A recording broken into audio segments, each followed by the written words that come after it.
MyFantasySportsTalk.com. Last week on My Fantasy Podcast. If someone is that stupid to offer it, let it pass. Words of wisdom there.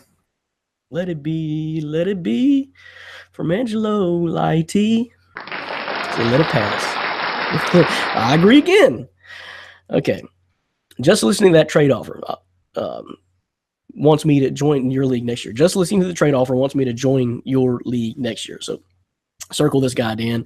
It's Yasmantis Pazovikas. That's pretty damn good. That was a good job there, Brandon. What did you like write this down and do the little practice saying it before? Because I had no idea how to say that. No, I'm a soccer fan.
Howdy doody, little doodaloos.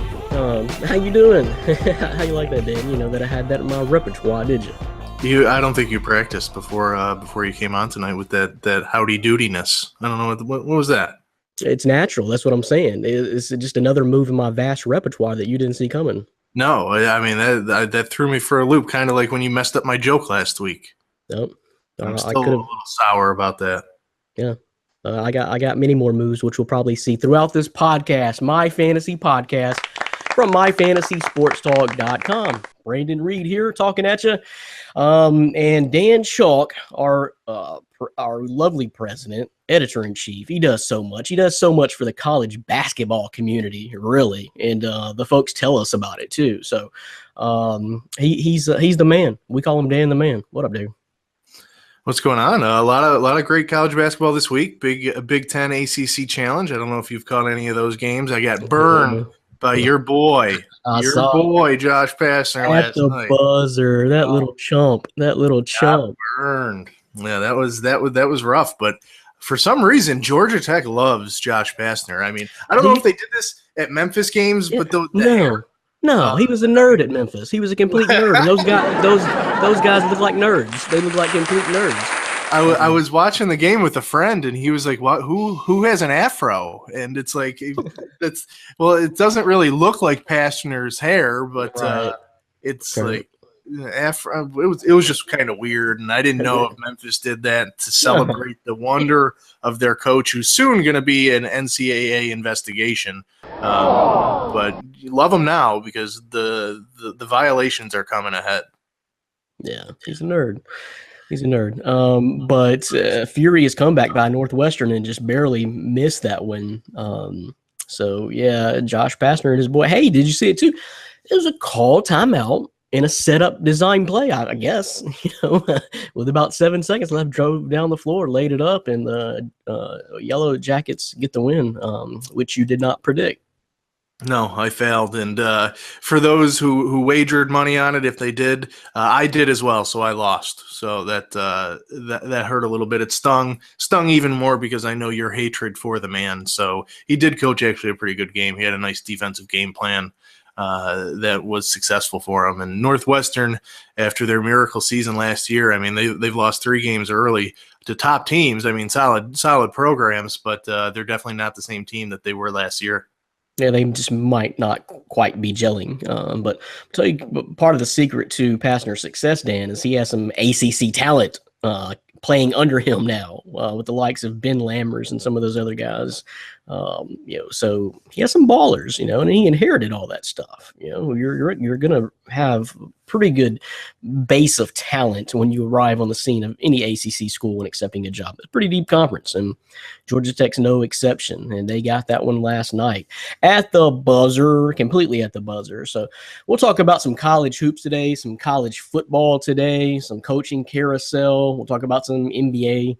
Talk about some NBA moves. We'll talk about some NBA teams that are straight up sucking and firing their coach and trying to trade their best player. So we'll squeeze all that into NBA talk and answer NBA fantasy mailbag questions, just mailbag questions, and NFL questions and NFL mailbag questions, and maybe even some baseball here in just a second. And we'll also bring in the guys, Orlando Torres. And joining today, Dan, he's back. We're gonna have to put up with DDT today. He's kind of like a cold that won't go away. It's always there. It's like, oh, Dylan, hey, welcome. And that's what we'll do today. Yeah, he'll put you down sometimes, Dan. He tried to put you down. He's making a charge in this football league. Man, I don't know. I don't know, Dan.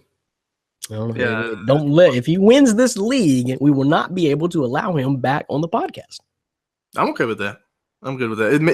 It's a lose win, lose, not a win. So something. That's Dylan. We'll just have to say hello, welcome to My Fantasy Podcast. Here's Dylan Davis Tirado, and then let the whole hour and a half just flow. He can flow. He can flow it the whole time too. We'll have to, it'll be the DDT show for that episode. So, but it could happen, Dan, same way I did it last year. Coming from behind, watch out. We'll talk about all that in our fantasy football leagues and trash each other once Orlando and DDT do join the podcast here in just a moment. So thanks for watching. Thanks for listening. Thanks for joining us on the website, myfantasysportstalk.com, checking us out on WBLZsports.com, checking out our YouTube page, and checking us out on iTunes. And I probably forgot one or two, but check us out, sportstalk.com. So, man, just this Thanksgiving weekend, Dan, man, there's from that period on, basically from our last podcast, just about till today, there's so much going on in the world period, but in the world of sports too. Man, it's like every way I turn, it's like there's something going on. Not only the Grizzlies stuff, which I alluded to earlier in the opening, and just the college football shakeup, the NFL. I have no idea what's really going on in the NFL right now. The NBA period, since we last talked, the Cavs are in third place now. I don't know if you knew that, but they went from 9th to 3rd in about 6 days. So they're on a roll, man. And college hoops kicking off, and the bowl scenarios. Who's going to make the playoffs? Who's going to what bowl? Memphis very well in that as well. Plus their possible coaching situation, Dan. So, man, I don't know. I'm just like, I need long naps throughout the day to keep up with all this. Yeah, it's definitely a good time of year to be a sports fan. If you look at it, you have them coming from all angles. Even MLB offseason has kind of been slow to start, but as soon as the December winter meetings begin, that's when that's going to actively pick up. So you have the trade chatter between is Giancarlo Stanton going to be traded? The Marlins came out and told Stanton if he doesn't waive his no trade clause, they're going to sell everybody else out. And be just a terrible team that's not contending. So I expect they will do it. They will do it. Yep. And Jeter knows he needs to get payroll down. They're already asking for more money from investors. So they're already in a financial hardship, and they just bought the club. So they're definitely going to be selling a lot of pieces, not just Stanton, but D. Gordon, Martin Prado, different things like that. So baseball will only be kicking up, more steam as the winter, moves along. But like you said, one thing I was looking at the college football lines. And Memphis, only a 7-point underdog to UCF, and they got crushed by him earlier in the year, right? Can I tell you something, Dan? Tell me. Bet that. Because Plus Memphis is 7? going to win. Memphis is going to win. This is not just a homer talking, man. We've got the momentum. That was just a fluky game in Central Florida, and we're the team you don't want to play right now. We have Anthony Miller making plays, as we talked about last week on the podcast, Riley Ferguson. We also have the running back, man, I forgot his name, Randolph, I think. I don't know. The guy returning kicks. You may have even heard about him. But our kick returner has 4 returns already for touchdowns this year and is averaging just about 50 yards per return. So you got to deal with that. Yeah, we're just loaded. Phil Mayhew, another wide receiver. I don't know if you saw this, Dan, but Central Florida is ranked number 1 in points for in NCAA football. Memphis is number 2. This is going to be a hell of a game. And I honestly think we're the team you don't want to play right now. And I'm insulted by that line. I think that has a lot to do with what you just said because the last result, but it ain't last time. I promise you. Yeah, I mean, it's always tough to beat a team twice in the same season. I'm a big proponent of that belief. I mean, I watched their game last week against USF. That was one of the best college football games I watched all year. Just the last 3 minutes alone was absolutely mind-boggling. It had, a long touchdown pass, then brought to tie the game, and then a kickoff return to put UCF back up. So it was definitely an exciting finish. I think it's going to be a lot closer than the first time that they played. I'm actually kind of surprised in the confidence that you have in Memphis, but I'm not one to doubt them. I've seen them, play a couple times this year, so they're definitely a good team. I might take your advice. I might take the +7, but I'm going to buy the insurance with you. So you'll have to pay me back whatever I lose. That's Sound good? That's completely fine with me. I was looking to see. It's Tony Pollard, the kick returner. So we're a dynamic offense, man. We're a dynamic offense, and that first time was a fluke. So it was a 23-point victory, I think. I think the final was 40-17. But 7-point spread is an insult. Either way, take the money. It's not going to be a huge swing either way. I don't think it's going to be a complete shootout, and I completely believe we're the team you don't want to play right now. But man, it's going to be a hell of a game between, I'm not sure the country knows this. The country needs to know this, that this bowl game, this championship game, not bowl game, but championship title game, is between the number 1 and number 2 scoring teams in NCAA football. What do you think? Do you think that's ever happened, Dan? I mean, say a bowl game or a conference championship game where the number 1 and number 2 offenses in the country meet each other for so much on the line? Yeah, I mean, I definitely think it's rare. I'm sure it's probably happened when you get, a couple national championships, with the 1 and 2 teams. Sometimes they have, high power offense. So it might have happened before, but it's definitely rare. And it's definitely rare when it's between UCF and Memphis. They have number 1 and number 2. I mean, they've been good over the last few years. Well, UCF was terrible a few years ago, but usually they have a solid team, but you don't think that they're going to lead the country in offense. So it's definitely an underrated game. I don't think it's getting enough pub leading up to it, like some of the other ones like Ohio State, Wisconsin. But it's definitely going to be probably one of the better games that are on this weekend. And the 2 teams just happen to be in the same conference. Now maybe that's happened before with, powerhouse SEC schools, and even back, when the Pac-12 or 10 was dominating with, USC on the rise and Oregon, so maybe that's happened before, but that's something. What does that say about the AAC? Pretty strong football conference, and don't forget about South Florida. South Florida was right there and killing all year too with Charlie Strong down there. Yeah, and not only just the football conference, but basketball.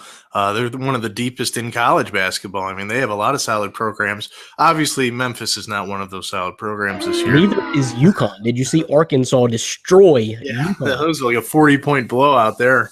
And I think it ended a little bit closer, but I mean, Arkansas is a good team. I think they're finally getting in the rankings, but they were getting slept on a lot.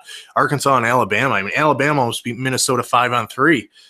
So that was definitely impressive. They really did. I think from the time they had to play 5-on-3, they won the score on the score clock because they were down by a lot and actually cut into that. You mentioned him before, but that Sexton guy, I mean, he can play. He went for 40 in that game, and he was basically the whole offense. I mean, it was Minnesota was just standing there, and he was being able to drive in the lane and get through multiple defenders. So he's definitely a kid to watch, probably a freshman of the year in the SEC. Yeah, I mean, we talked about him. We talked about, being an NBA, high NBA pick and being one of those difference makers when it comes March Madness time a couple of weeks ago. Something else a couple of weeks ago, we talked about that UConn team, which I alluded to earlier, but we talked about them being in the same shape as Memphis. It's really crazy. They have so many young players, and Arkansas just exposed them. They're still trying to figure it out too. So, they're down there. So, Memphis and UConn, probably be battling it out for about middle of the pack in the AAC, I would think. We'll see what happens. But the SEC is going to be good this year. I'm going to be penciling in a lot of SEC teams in my NCAA tournament bracket, Dan. Yeah. I mean, they're probably the deepest conference, and you look a few years ago, they weren't. They were one of the worst. So when you have Florida, Alabama, Arkansas, like we said, Missouri.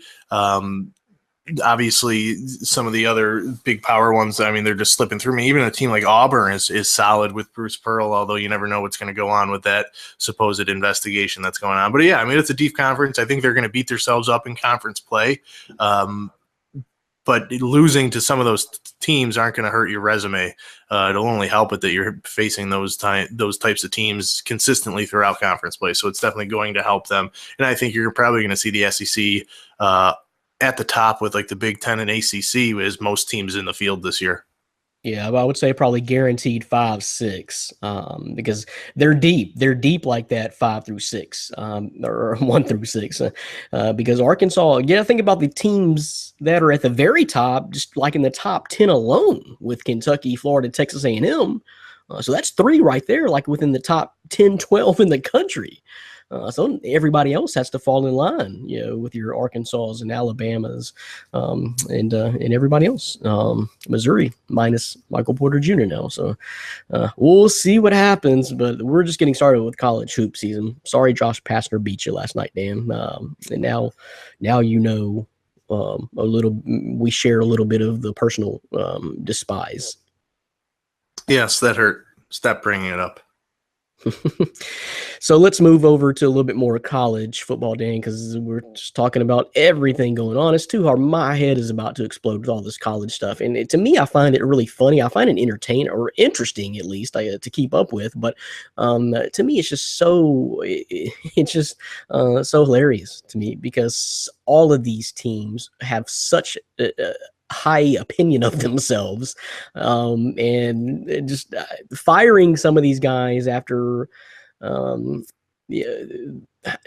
just a small sample size. I mean, you say like 5-6 years is not an incredibly small sample size, but Lord, that is not a lot of time compared to 30-40 years ago.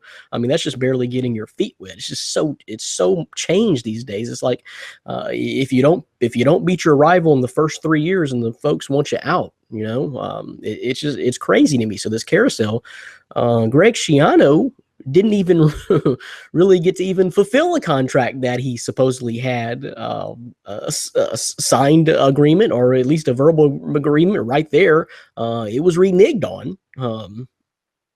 So, I mean, very close, but not quite. So that's been one of the bigger things this year. And Tennessee's taking a lot of heat this week, Dan. Yeah, I mean, I still can't even wrap my head around that whole fiasco that went down with Schiano. I mean, when it was first brought to my attention that they hired him, or at least had an agreement with him, I liked the hire. I mean, I like Schiano. I don't think he had a lot of success in the NFL, but as a college football coach, that's where he made his name. The way he was able to turn around a Rutgers program that was bad for a very long time, he was able to turn it into a BCS type bowl bid team when they were towards the end of his days, when he had Ray Rice back there in his backfield. So, I mean, Schiano did wonders. So I thought in the SEC he would be able to do well with Tennessee. And then, then there was talk about all the stuff that happened when he was starting basically his coaching career. And I mean, Tennessee fans, I don't know exactly what they were looking for. It doesn't seem like they would be happy with anybody other by the name of Gruden. So it's kind of, I think the Tennessee AD is kind of in a lose-lose situation here, because he's not going to get Gruden. And so whoever finally does accept the job, because they're getting turned down left and right now, but whoever does accept it will have to please a lot of the fans that I don't think are going to be very happy. I'm right there with you. I think it was all about John Gruden. The excuse you're using as far as Schiano's past at Penn State, I mean, come on, man. He was probably in his mid to late 20s at that time. And I'm just finding a hard time to believe. Me personally, I could be wrong. People surprise us all the time. But I just find it hard to believe that many people would have known about that stuff and turned a blind eye. I'm sorry. That's bigger than football. That's bigger than your job. That's a life-changing moment if you were to really walk in and experience that and see something like that as was supposed to have happened with Schiano. So I just can't believe that. I just can't believe that. But anyway, it's allegations. It's just allegations. If I'm not mistaken, Peyton Manning has allegations against him from right there on the Tennessee campus. So let's start in your own backyard if you want to get on your moral high horse. It was all about Gruden, and it was obvious that Gruden wasn't coming to town. So it's like, and I'll be honest, the Schiano hire, you said you like it, Dan, but it did kind of blindside me. I didn't see it coming, and I could understand if maybe the fan base wasn't riled up about it. But don't use his past at LSU, or Penn State. And throw just some kind of silly, nonsensical argument and protest as to why you don't want that guy. What you're really doing is throwing a fit like a little baby. Yeah. I mean, I didn't understand it. I mean, the Schiano hire itself was surprising. I didn't know he was even in the running. But as an actual hire for a college coach, I mean, if you can get Schiano to run your program, I mean, it's not going to be a mistake. It's not going to be anything where he's going to ruin that program as much as it's already actually been done. I mean, Tennessee hasn't been relevant in so long, since back to Peyton Manning and T. Martin. I'm actually surprised. And Philip Fulmer. Yeah, I mean, he was the coach during that era. So I'm actually surprised they don't go after T. Martin, who led them to their last national championship. He's now the offensive coordinator at USC. To me, that's a perfect fit. So I don't know, maybe they have reached out to him and he's rejected. I don't think that would be a job that he would reject, going back to your alma mater as a head coach or, no longer an offensive coordinator. So that's a little surprising. But who knows who's going to accept it, but they're going to have to fill it soon because recruits are probably waiting for this. And Butch Jones is already out there telling them to leave school. So it'll definitely be interesting to see what Tennessee does, because they'll have to come up with some type of name, and it has to be better than Schiano now, because that's, to me, maybe the fan base will be happy, but I think they need a big name coach to be able to step in. And, as we've seen Gundy from Oklahoma State reject them, and other names, supposedly they're going after NC State's Dave Dorn now. So we'll see if the guy from, where does he coach? Brom from Purdue, he turned him down. Right. So they're getting rejected left and right, which isn't good for an SEC school to get turned down by a head coach from Purdue. Yeah. Cutcliffe. I mean, come on, he's one of your own. Yeah. I mean, I don't think Cutcliffe's ever going to leave Duke. He just likes that school. He's comfortable there, and he's not lucky have they been to have the run of Krzyzewski and now even David Cutcliffe now for quite a long time. I mean, it's been, Lord, he went there a long time ago, right? I mean, it's been, are we approaching 2 decades? Yeah, he's definitely been there since at least the early 2000s, I would think, if not longer. I mean, he's so respected in the coaching community, even by guys like Peyton Manning, who only wanted to work with Cutcliffe, was his offensive coordinator, QB coach, even on the side in the offseason. So he's a respected name, but he's loyal. So Tennessee was kind of just spinning their wheels by going after him. Yeah. Some teams do it right. Some teams don't. The Tennessee Volunteers have been that team since making the decision to let Philip Fulmer go. So I really don't have any pity, just because, well, first of all, I'm a Memphis fan, so it's naturally in me to not like the Vols anyway. But this has been just a circus, man. It's just been a circus, and don't give me that crap about Schiano, man. This was all about John Gruden. They really thought until that moment they had a serious shot at John Gruden, until the athletic director is flying off to have another guy ink in a contract. then it's woo. So man, it's just ridiculous. Like I said, there's probably plenty of things right there on your own campus to get on your moral high horse about if that's what the issue really is. Paint a different rock. Yeah, that's all I gotta say. Let's move on to pro football. How about Eli Manning being benched for Geno Smith? What is going on in the universe? I don't know. I mean, the Giants are going nowhere. They're 2-9, so I understand I understand the move, and ultimately, I mean, it's not going to be Geno's show. They're doing it to see what they have in Davis Webb, their third-round draft pick, who's a rookie. From what I've heard, they made this move midweek, obviously on a Tuesday, and Webb hasn't really gotten any reps, so they didn't want to throw him out there this week with little reps. I mean, he will play mostly in the second half. This coming Sunday. But why do you want to see what you have? Dan, do you really think the quarterback is the issue right now? No, not at all. I mean, their offensive line is probably the worst in the league. Obviously, everybody's hurt. Everybody's hurt. Yeah, I mean, it's depleted. But I mean, why? Besides the streak that Manning was had of his consecutive start streak, what's the point of throwing Eli out there too? I mean, they're 2-9; they're not going anywhere. So and that was the first reaction I had. Look, I'm like, okay, if this is to preserve Eli in a wasted season for the next head coach, then I perfectly understand that. And maybe it's what I do too, but I'm not really sure that my motivation is to see what I have in Davis Webb. I mean, I guess, okay, sure, but I mean, Eli isn't approaching retirement age as far as I can tell. He's one of the guys, he has the streak because he doesn't go down. He's perfectly healthy. He's fine. And is he his brother? No, he's not his brother. But I mean, come on now. Have you seen the list of quarterbacks? Someone put out a list of quarterbacks just of who is starting on Sunday. Anybody can figure this out. Just look for yourself of all the starting quarterbacks and write them down on a piece of paper. Who's going to be starting games this Sunday? And do you know what the list looks like, Dan? Yeah, I mean, I can imagine it's pretty bad when Blaine Gabbert and Geno Smith are on there. So Jacoby Brissett. Deshaun Kaiser. You just look at this list of names of guys who are starting, and then Eli Manning has to be like a legend among that list. Seriously. So I don't know. I don't know. It's not a big enough sample size to me. I'll be honest with you. I'm usually for giving coaches a lot more time, but why don't I like Ben McAdoo, Dan? This offense just hasn't looked right since the day he stepped in the door. And you had it all before, but it's been bad to me. The offense has been a mess. Not that they haven't been productive in certain games, but it hasn't looked pretty. I mean, they don't have any kind of flow or plan or identity on offense at all since he has taken the job.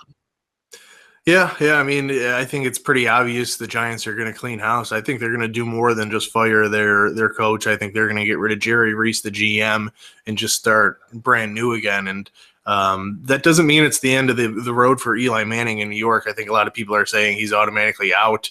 He's going to go to a different team.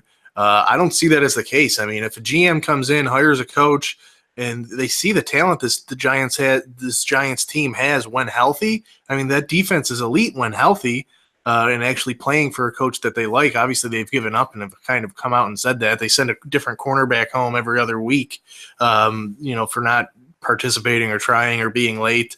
So, I mean, there's definitely a mutiny inside that locker room. But if they do clean house, I mean, a new GM and coach is going to look and, hey, I have this 2-time Super Bowl winner who's under contract and is a guy that, we can win right now with. I don't think it's necessarily where you're going to see Eli leave New York. I mean, there's definitely going to be other teams lining up to get him. But he's still under contract with the Giants. And until a trade happens, which I don't think is very likely, there's a lot of talk of it, but I don't think it's going to happen. I think he's going to remain a Giant. You're probably going to see him start next year, week 1. Yeah, that someone posted that question is just for a conversation starter that I saw on Facebook or Twitter today. And my answer, it was, the question I guess was, and you may have even participated in this, I think it was probably in the same group you're joined in, Dan, but it was like Eli Manning will be starting in 2018 for ... And my answer was the New York Giants, but hopefully with the new head coach. So I don't know if either move happens, but I agree with you that a trade is not likely. I just don't. He's the best thing you have going on in the franchise, literally. And Morris has to know that. Yeah, but to me, and like I said just a second ago, I'm usually with giving coaches a little bit longer leash, but this time I'm just not. I don't know what it is, man. I don't know if it's the haircut. I don't know, just I don't know. I don't know what it is with McAdoo. I just maybe his last name. I don't know. But I haven't liked it from the get-go. It stunk as a Odell Beckham Jr. owner last year and Eli Manning owner. Maybe that's it, Dan. I was sour taste from the get-go, all for fantasy reasons. I had the dynamic duo from the Giants, which were supposed to kill last year, according to our own Dan Shaw. It just didn't happen, so I soured on McAdoo really quickly. My bad, and it translated. I mean, maybe your fantasy team is kind of like the New York Giants of 2017. Hey, it's hard for me to get mad, though, and kind of stupid for me to get mad, though, because I ended up winning the championship. How the hell did that happen? Such a down year, and then boop. But Odell Beckham So Jr. long ago. It's so long ago. It is. It really is. Sorry, folks. The moose out front should have told you. All right. So that's just the quick news going on around the world of sports. We'll have to leave out the politics right now. Just so much going on in the world, period. But we'll just leave it right there. And bring in one of our guys. I know DDT is on the line. Bring in Orlando Torres in just a second. And we're going to talk trash about our fantasy leagues. Dive a little bit deeper into that in just a second. Don't go nowhere. You're listening to and watching My Fantasy Podcast from myfantasysportstalk.com. Appreciate it. Thank you.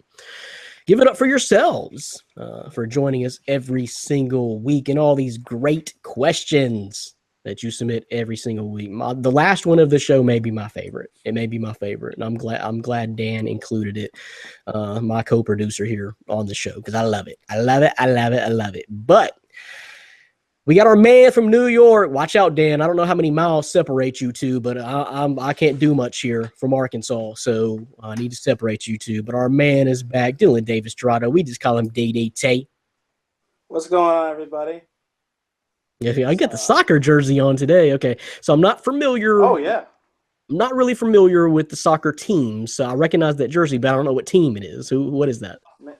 It is Manchester United. I am wearing this because I've been a Manchester United fan since 2008, and it is for the fact that we are now the all-time winningest club on the road. We've secured 900 points in points total in the Premier League. We are the all-time winningest club on the road. Nobody stops us. We walk into your house and we stomp you.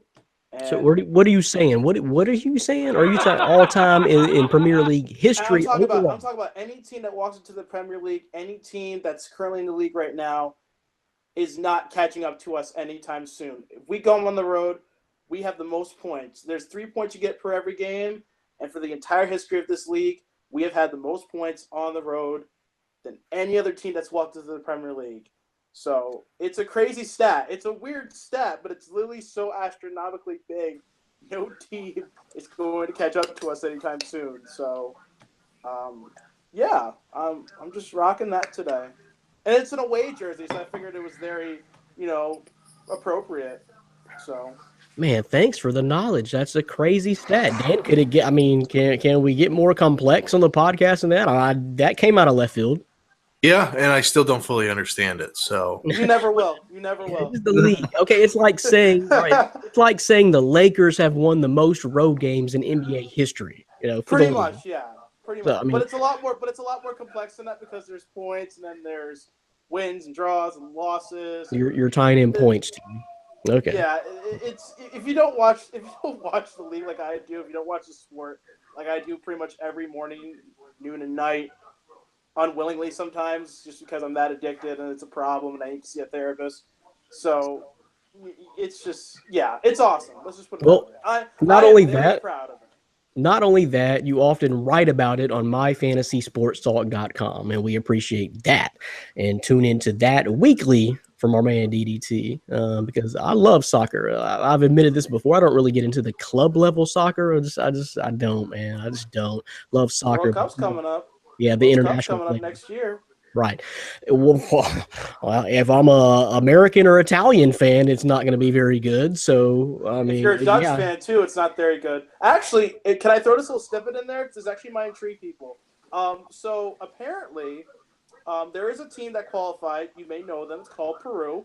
We don't Yeah. really hear about them too much, but they actually decided to take their football program, soccer program, and tie it within the funds and jurisdiction of the local government, the national government, which is prohibited under FIFA's restrictions as a separate entity. It must be a separate entity from local government, which means Peru could get kicked out of the World Cup, and there is a possibility The that United States will be in. or Italy or the Netherlands or any team that is chosen by the board could get thrown into the World Cup. This is speculation. This is a story that broke 2 days ago, and it hasn't really gained much heat, but this is something that's being circulated right now, that there's a possibility the United States or Italy or the Netherlands could get into the World Cup. It may be through a playoff.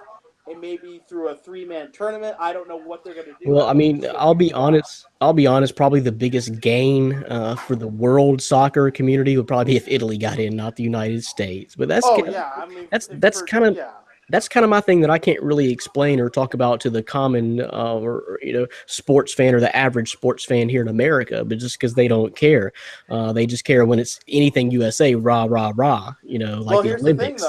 Here's the thing, though. If you don't know this, most of the World Cup is aired through U.S. Airways, through Fox Sports, ESPN. That's where most of the World Cup's going to be aired this year. NBC is going to get probably a couple of games. CBS could, ABC. Everything's going to be promoted through U.S. Airways. Yeah, and but it's I going to don't. be streamed out to places all over the world. So the It United States will be. has a foothold on it. Yeah, but Americans don't care. They're not going to be watching because it doesn't involve America. Oh, come on, Brand. You know this. No, the entire this is a great example of a World Cup to watch and test this theory out. I promise you. Oh yeah. For soccer fans, if you just like soccer in general, if you love a 0-0 score heading into the 82nd minute, then yeah, if you love soccer on that level, then you're going to watch this World Cup and it's the biggest thing to you. But I'm telling you, Americans do not care because America's not even going to be in it. I don't care if it's on NBC. I don't care if it's on the USA Network. They're not going to care because the Americans are not in it. I mean, think about it. When the Olympics roll around, we watch ridiculous things like bobsledding and diving and just things that I don't really care about. It's the Olympics, but only Americans tune in like that just to root on America. And I understand it's a patriotism thing, but not when it comes to soccer. I love soccer, and I'm not. To me, it's great no matter what. I really don't care that United States is not in it. It's not the United States that is going to be the threat every year anyway. I like seeing, of course, the South American and European teams. That's who I really tune in to see. That's who I want to see play. So. But anyway, you're right. Appreciate the knowledge for dropping that soccer knowledge on coming with the soccer knowledge straight off the top of the show. Appreciate that. I really do. Do me a favor. I'm going to go to Orlando. Turn your phone sideways. So there you go. All right. Did we lose them altogether? Okay. Our man is back from San Antonio. Big showdown tonight as the Spurs face the Grizzlies for, I believe, the first time all year. Orlando Torres, how you doing, bro? I'm doing pretty good. How about yourself? Yeah, I'm over here waiting for the game and tweet you a little bit about it later on. Hopefully it goes in our favor with everything going on over there in Memphis. Oh, goodness gracious. Yeah, I don't want to. It's going to go in your favor. I mean, you got your Tony Parker back, so you're almost at full strength. Well, not really. I mean, because Kawhi is worth 30% of your team at least. So, but soon I hear. Yeah, soon. I mean, we've been waiting for a while, so I guess better late than never. It's been a little bit too long sometimes, the way we look out there sometimes, but it's coming. So am I wrong? I think this is the first meeting between the teams this year. Yeah, no, it is. Surprisingly, it is. Usually they meet early in the season, but we've already played Houston 3 times. Yeah. That's what's nuts. We only play Houston one more time all season. There we go. Wow. No, Yeah, more than that, I think. So you guys play them 6 times? I think so. Yeah, you're right. So it's half. Okay, so it's half. But I mean, golly, 3 meetings with Houston will do a dent to your resume, real quick. But yeah, first meeting between Grizzlies and Spurs. You should look forward to it. I have no idea what to expect from that, but we'll talk about that. A couple of our best question submitters and long-time fantasy podcast watchers, Nick and Judy Pertins, chime in with separate questions this week. We got to separate them too as well, Dan. This is the tense time, I would imagine, in the Pertins household. How much crap has Judy have to been giving Nick about what's been going on, Dan? Yeah, I would love to see how that goes. I'm sure it's a pretty heated rivalry in the NBA season. Liking to kind of Western Conference rivals in that household. So it's I bet you she's a little bit happier right now. I mean, she's getting Tony Parker back, and the Grizzlies are just crumbling before our eyes. Before we even thought they were going to. I think. I mean, I wasn't expecting this at all. So. Definitely some news, and not only their household, but I'm sure a lot of Memphis households are going a little crazy right now. It's nuts. We'll get into that when Nick and Judy Pertins do chime in here with some mailbag questions in just a second. We're going to get to all that. But first, guys, since we got DDT on the podcast for the first time in a few weeks, a lot's happening. Dylan, I was just telling Dan earlier that you're making a surge in this fantasy football league, and he should watch out. I'm not sure he's the hottest team anymore. I don't know how I got this good, honestly. I picked the team pretty much based on making sure I would have availability week to week, but I kind of messed up mid through the season and had a bad week where I just couldn't put players out. And then I made a mistake of not playing Robbie Anderson, who has been amazing for me. He's been like asleep. I don't know how I held on to him, cut him, and then brought him back, and no one's picked him up. So I'm hanging on to him for dear life. But I honestly just want to send a message to one person and one person only, and that's Ryan Thomas. When he hears this, I told you week 1, I'm coming for you. That time has come, and I just want, honestly, he should just lay down, put a team out there that doesn't matter, and just take it, because either way, I'm going to destroy him, because I should have beat him week 1, and I'm very upset that I didn't, and I'm coming for him. I'm coming for him, and then I'm coming for the rest of you. I want that. I don't know that you're talking to me. I mean, I'm talking to you too, Brandon, because you'd have to back the truck up. I don't like the trash talk. I want you to kind of cut like a heel WWE character kind of promo, like the way Ryan comes on here. Well, here's the thing right now, Dylan. You've got work to do. You're just in my shoes. That's why I love this. It's going to be interesting to follow you, dude, because you're the 7th seed right now. You're not even in the playoffs. You got to win. I know, but that's the thing, though. I come out of nowhere. Like, literally, I come out of nowhere for a good reference, like Kane comes out of the ring. Out of nowhere. Or like, a random Sami Zayn hitting Randy Orton with a chair in last night's SmackDown Live event. Dan, check it off. We just talked WWE wrestling too, so check that off the list. Baseball, honestly, soccer. Malachi David was he and I were jarring back and forth on Facebook. I literally sent in a GIF of Roman Reigns spearing. I don't know who it was. I think it was Miz or some other person, or Sheamus or Cesaro, and literally telling him because he thinks he's gonna beat me. I'm like, no, it's not happening. It's over. Let me address the other two guys real quick, DDT, because I don't know if this has ever happened on the podcast, but I got beat by both the other guys last week in the same week in fantasy, where Orlando beat me in football. My playoff dreams are over. Not sure that trade worked out so hot for me after all. Orlando beat me. And then Dan beat me in basketball. I'm on a 2-game losing streak in basketball. So I just I'm not paying attention to that. I could have a better record than I have. I have not paid attention to it, and it's killing me because I'm trying to focus on fantasy football along with so many other things at the same time. I've lost track of that league. I really have. That's good to know. I appreciate that. You just Oh no, keep when it's it- over though, I'm coming back for you guys too on that one. I don't know. That's It might be too late. By the time you focus back on basketball, we're gonna have to change your name to Layup. In basketball, man, I don't know, man. The waiver wire is getting so thin already that if you don't have a I don't pretty touch damn it. good I don't team- touch it. I like the team that I have. I set it up. Okay. Oh, what's your I'm record? just gonna work with it. 2-4. Oh, I'm garbage. I'm hot garbage. Well, then why are you talking about it so much? You're done. You're done. Because If you're I'm 2 and 4 very this time, overconfident. if you've already lost 4 and games, I'm from your New York team City. doesn't have it. Your team doesn't have it. But anyway, I have James Harden. If I could just keep him on the starting lineup and not have him sitting in my bench. Oh, Oh God! I just keep forgetting to set up the lineup because I'm just yeah, you're not paying it's attention. too much jumble. if you're gonna keep him it's on your too bench, you could get him to someone like me who's gonna start him. As I'm not Dan giving would you- say, you're not a I'm not big giving you baller. anything. If you're not playing James Harden, as Dan would say, you're not a big baller. I'm not paying Isn't he attention. averaging I like focus on 35 fantasy points football. for the whole month of November so far? Yeah, he's destroying people, and I've had him on my Yeah, bench. and you got him on your bench. Wow. Yeah, I have him on my bench. By You the way, gotta where are focus. you in fantasy football league this year? You Oh, gotta none. focus. Yeah. Man. Focus.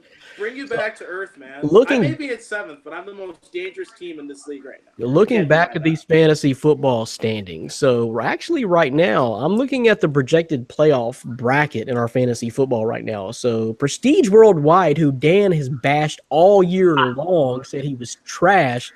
He's the number 1 seed. Not the way and- I did him. Not the way I did him this weekend. Oh, Yeah, I'm. You know what? I'm the only other You person. don't to look beat like him. no.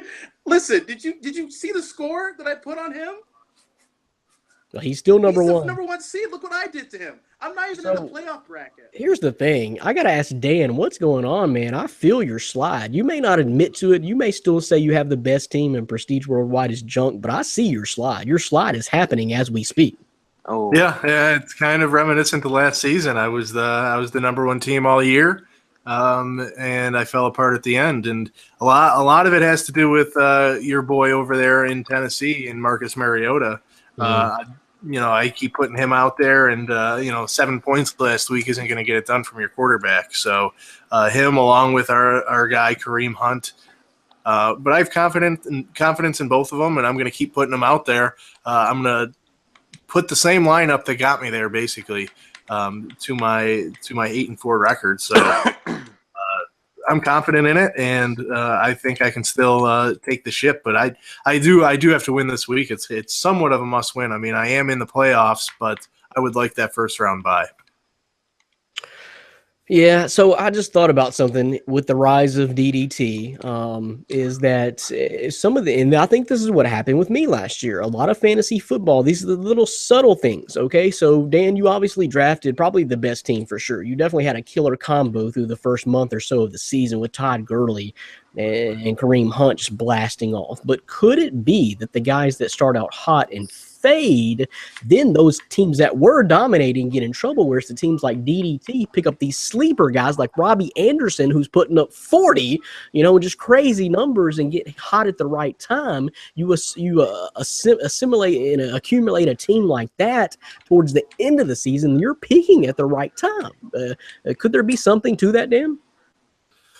Yeah, for sure. I mean, I've only made 5 moves all year, and I think 4 of them were a damn kicker. So yeah, exactly. So you're ride or die. You are ride or die with the squad you built, but the thing is, they may be slumping as these other guys are peaking.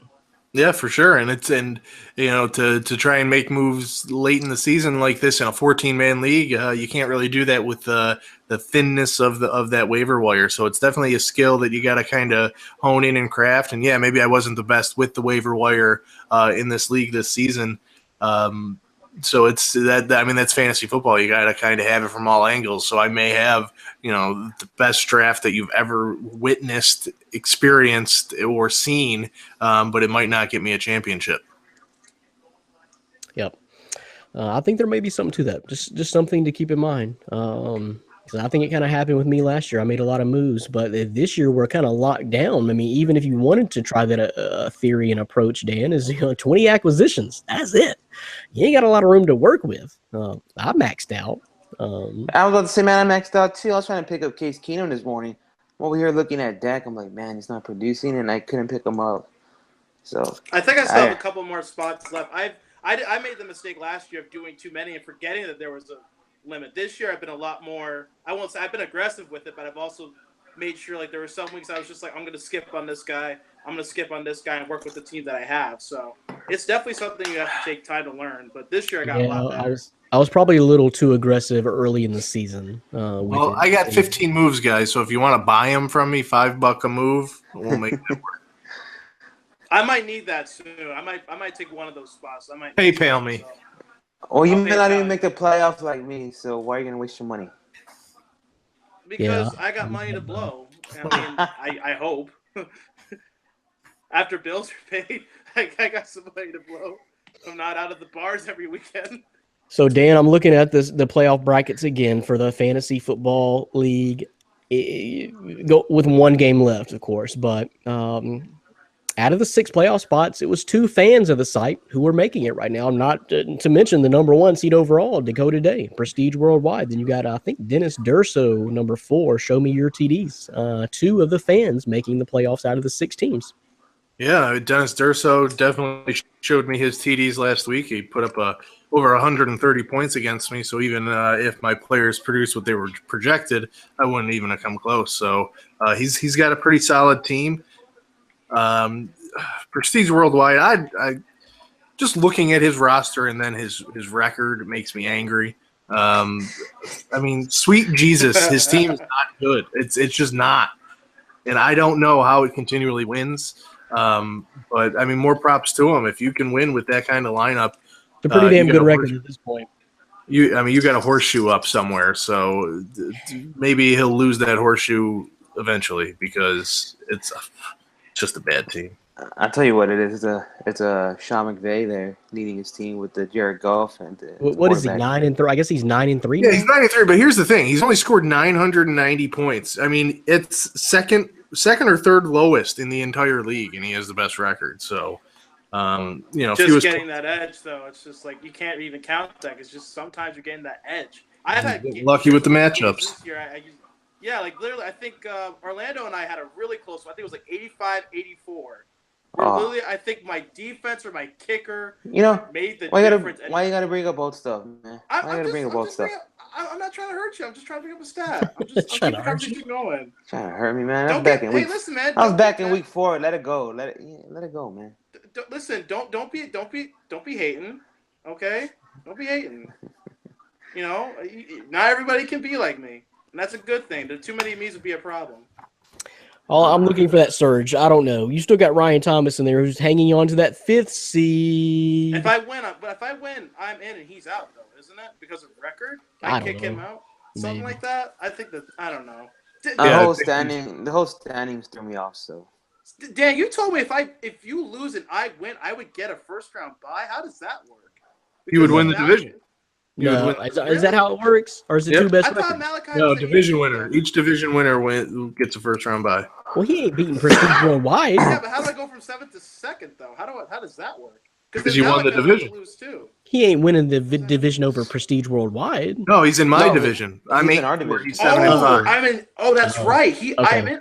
Oh, I see how this works. Wow, Okay. Dan. Wow. But all Dan needs is a win, too. Your magic number's 1, right? Yes. Wow. Yeah. If I win, I lock it up, no matter what. Even if Dylan does win, but if I lose and Dylan wins, he'll win the division because he has the head-to-head tiebreaker over me.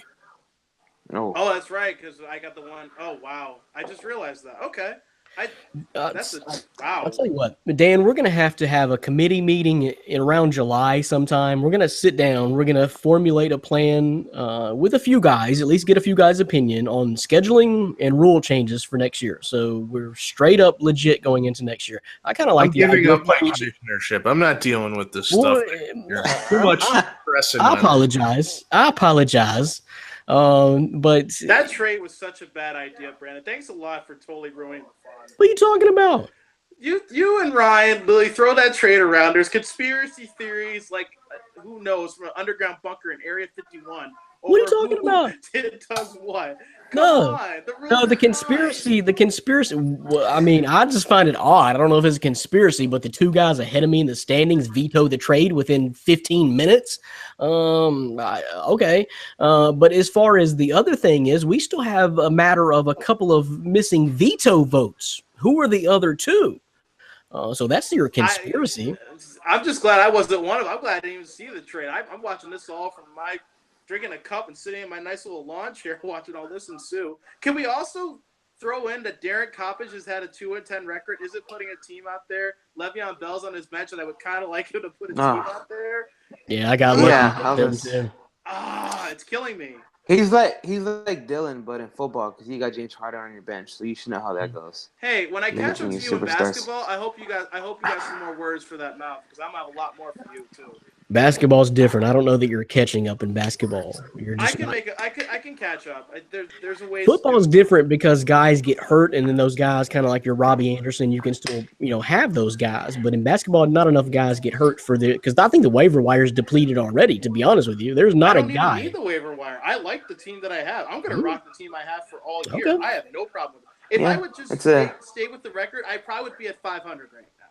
Okay. If I had just stayed more on top of it, I think I'd be at 500. Well, that's a great, and we'll see what happens. That's a great transition, DDT. Well, I will say I'll pull the basketball.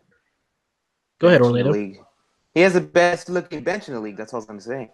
I don't know about starting team. Oh, my bench is amazing. It's amazing. What do you mean bench is amazing? I mean, because he leaves there. James Harden's on his bench is what I mean. His starting lineup. He's not rotating his guys is what I mean. Let's put it this way. If there's a Sixth Man of the Year award, James Harden would definitely get it if it was in this league if we gave the award. Okay, so let me look at your team real quick. We're moving on to basketball, folks. Thanks for staying with us through all this. I think it's pretty good. Okay, so Gordon Dragic, Bradley Beal, Andre Iguodala, Kyle Anderson. Man, you stole that one on me. I'm surprised you were all over that one. Brooke Lopez, I got him. James Harden, Jimmy Butler, okay, Contavious Caldwell-Pope, T.J. McConnell, Spencer Dinwiddie, another great pickup, man. I know you didn't draft him, so that was a great pickup. But, that only really works when D'Angelo Russell's hurt, but great move.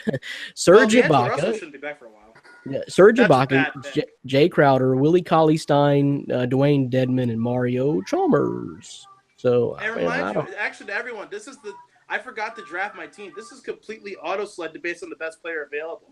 So it's not remember, bad. I'm working with a team that's not that doesn't have my handprint on it. Bill has been killing for you as of late. You got Kyle Anderson, which has been a huge surprise. James Harden, of course, Jimmy Butler. You add those pieces right there. So Serge Ibaka.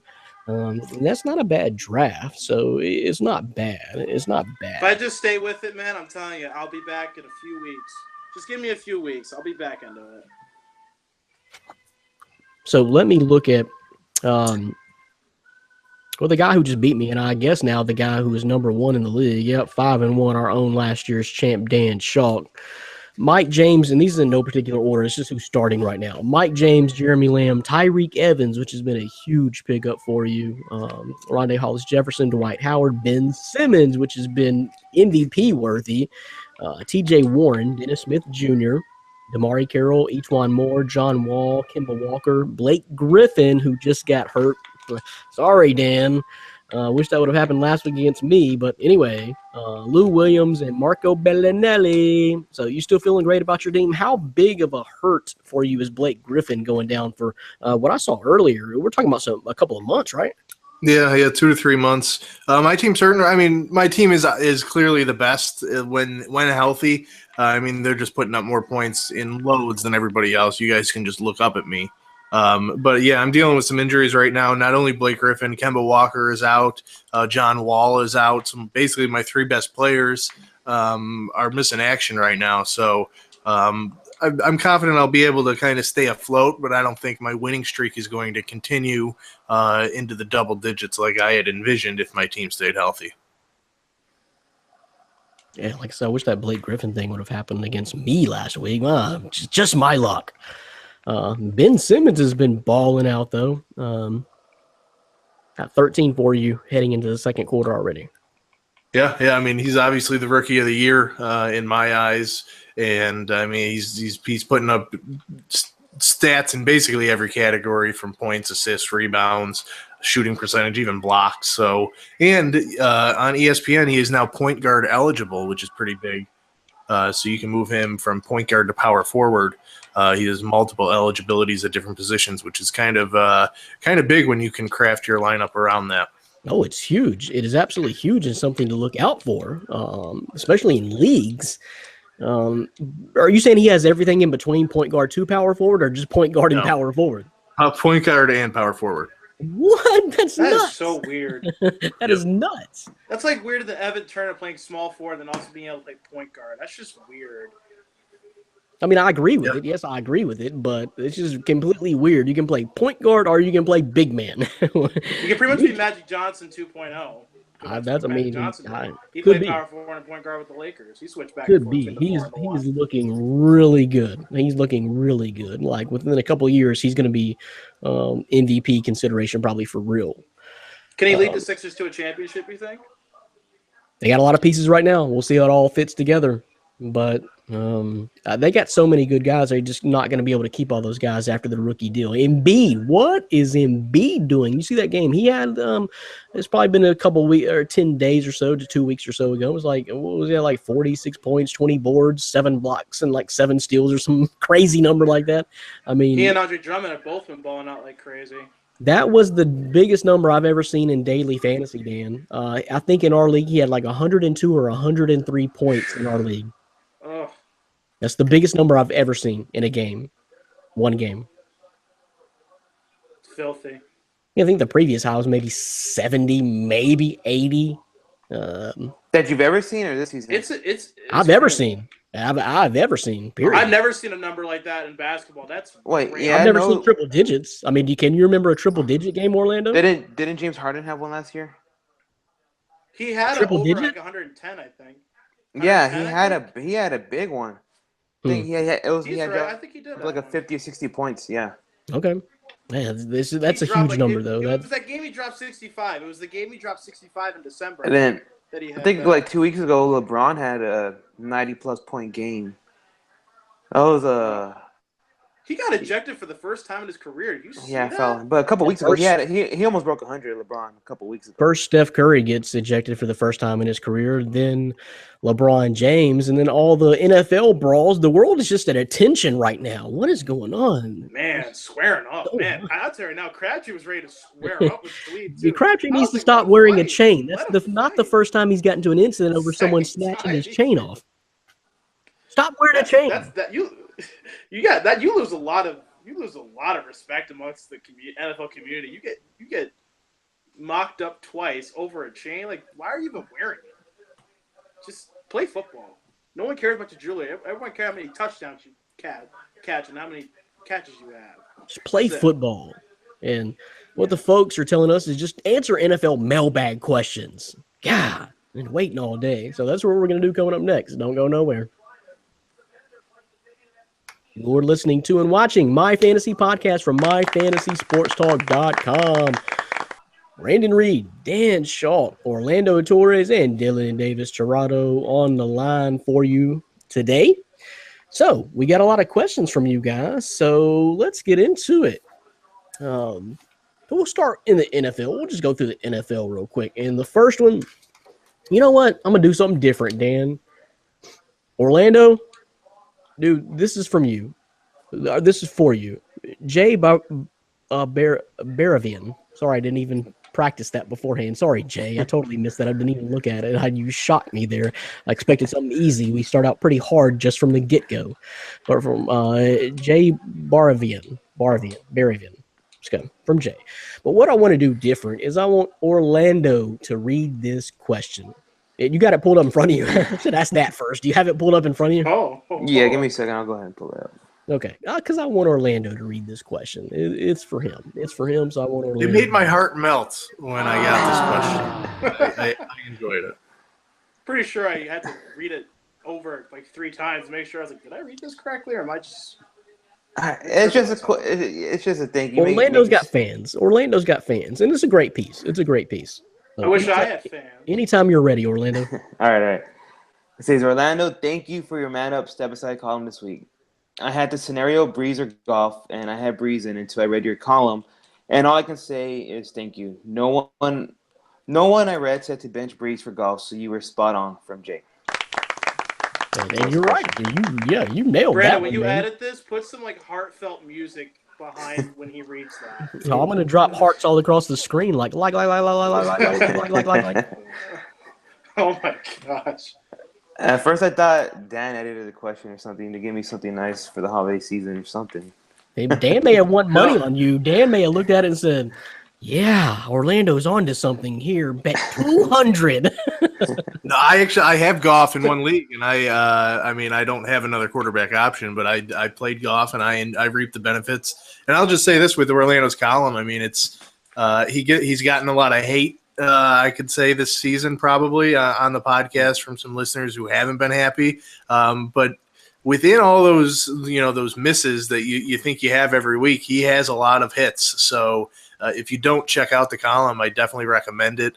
He does it not only for the Sunday games, but for the Thursday games as well. So there's a lot of good information in there, and his introductions are also enjoyable as well. So you kind of get the full package from it, and it's definitely a great way to craft your lineup. So anytime we get hate, we'll throw it out. But if you praise us too, we're going to put it out on the podcast. But definitely check out his pieces under our NFL section, because you'll be able to get a lot of great info to craft your lineups. Well, I mean, he's a writer. He's an actor. He's a thespian. I mean, what do folks Not a lesbian. Not a Whoa, Thespian. wait, what was that word just now? Oh, you were confused too? Maybe I need to start pronouncing stuff Thespian better. I'm not going to dive into that. That's dangerous. That's dangerous. Anyway, he's got talent. That's what he does. I don't know if the folks at home expected anything less from Orlando, but yeah, you're gonna get hits like that. But seriously, Dan, okay, so you said you got Goff. Would you have benched Breeze for Goff? Not with that, probably not. No, I mean, I'm sure the matchup favored Goff a little bit, I would think. But I mean, if you have Breeze on your team, personally, I mean, you're probably starting him every week. And I mean, I don't know what he ended up with, but I know in that second half, Breeze only had like 96 yards passing, while Goff almost had 300 in the first half. So I mean, it was night and day their results. So if I had Breeze, probably not. I probably would have been in the same situation as Jay. You're gonna have Breeze in, but it's good to read your options, do your research before the week kicks off, because you can read a different perspective that Orlando brings you. So it was definitely good to see that, and I'm glad I played Goff last week too.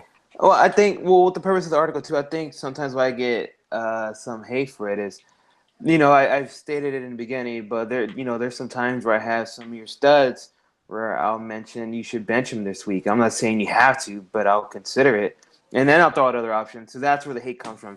I know I put Melvin Gordon in there before, but he's had some bad weeks. But basically what I do is matchups.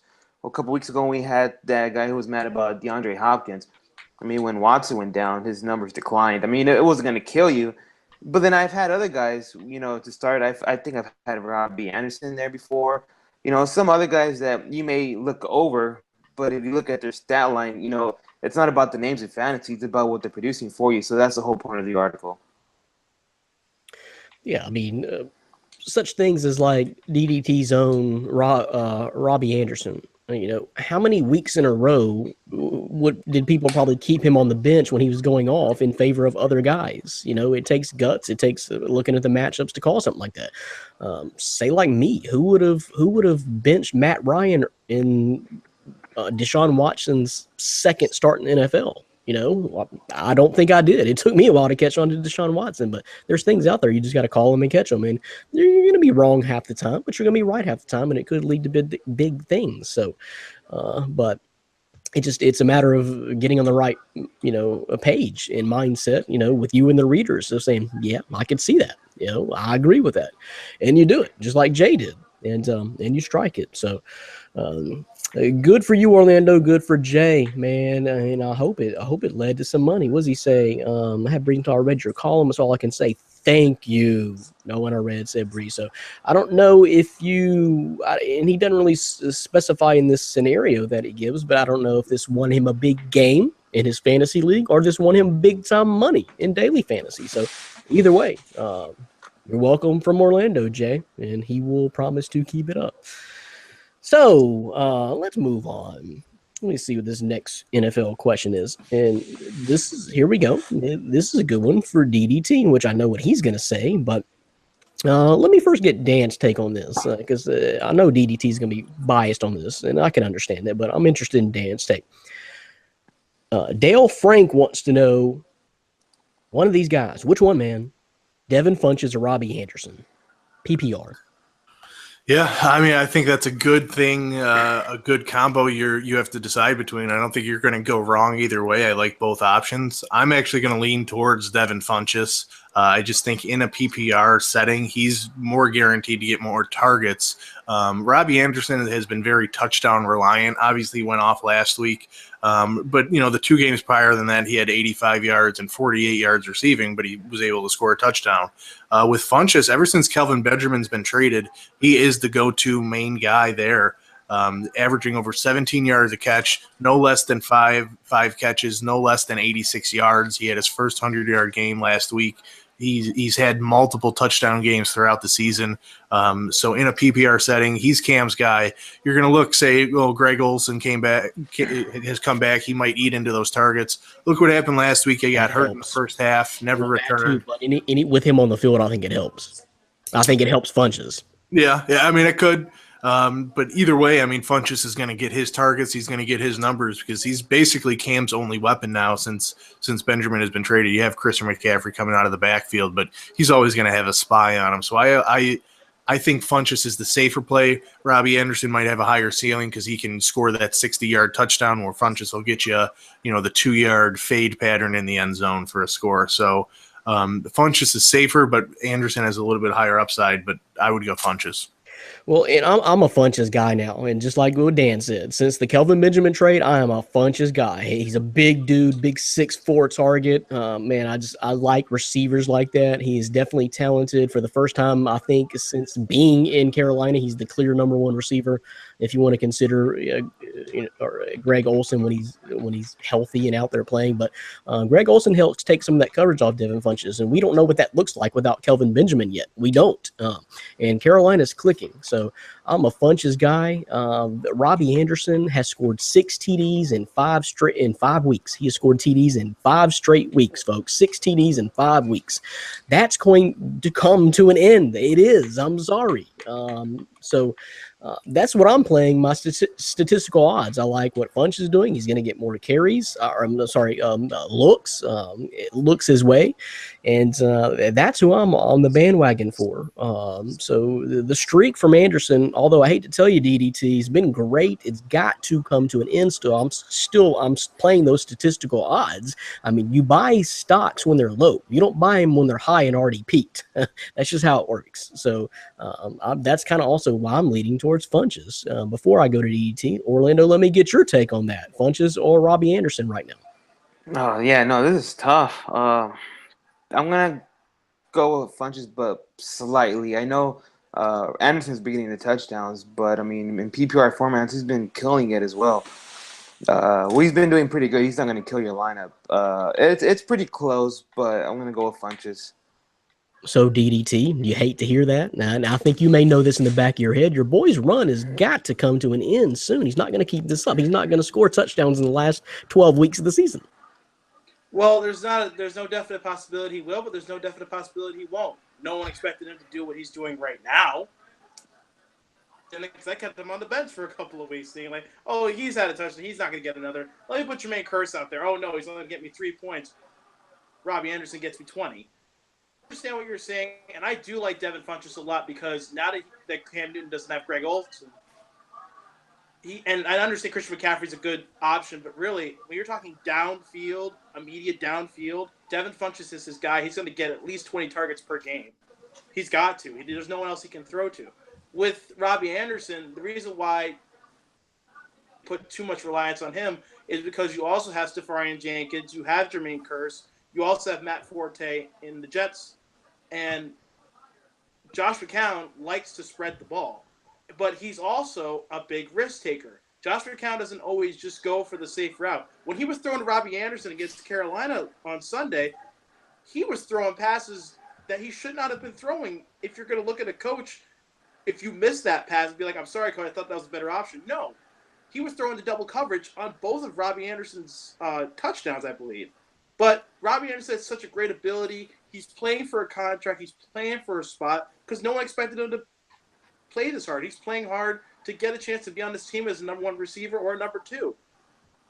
Lean more towards Robbie Anderson because of the fact I think this hot streak, despite the fact that they're facing Kansas City, I think he can keep this streak going. I am going to play him this week. I think also you should play Robbie Anderson, but it's a win-win. If you can play both, play both.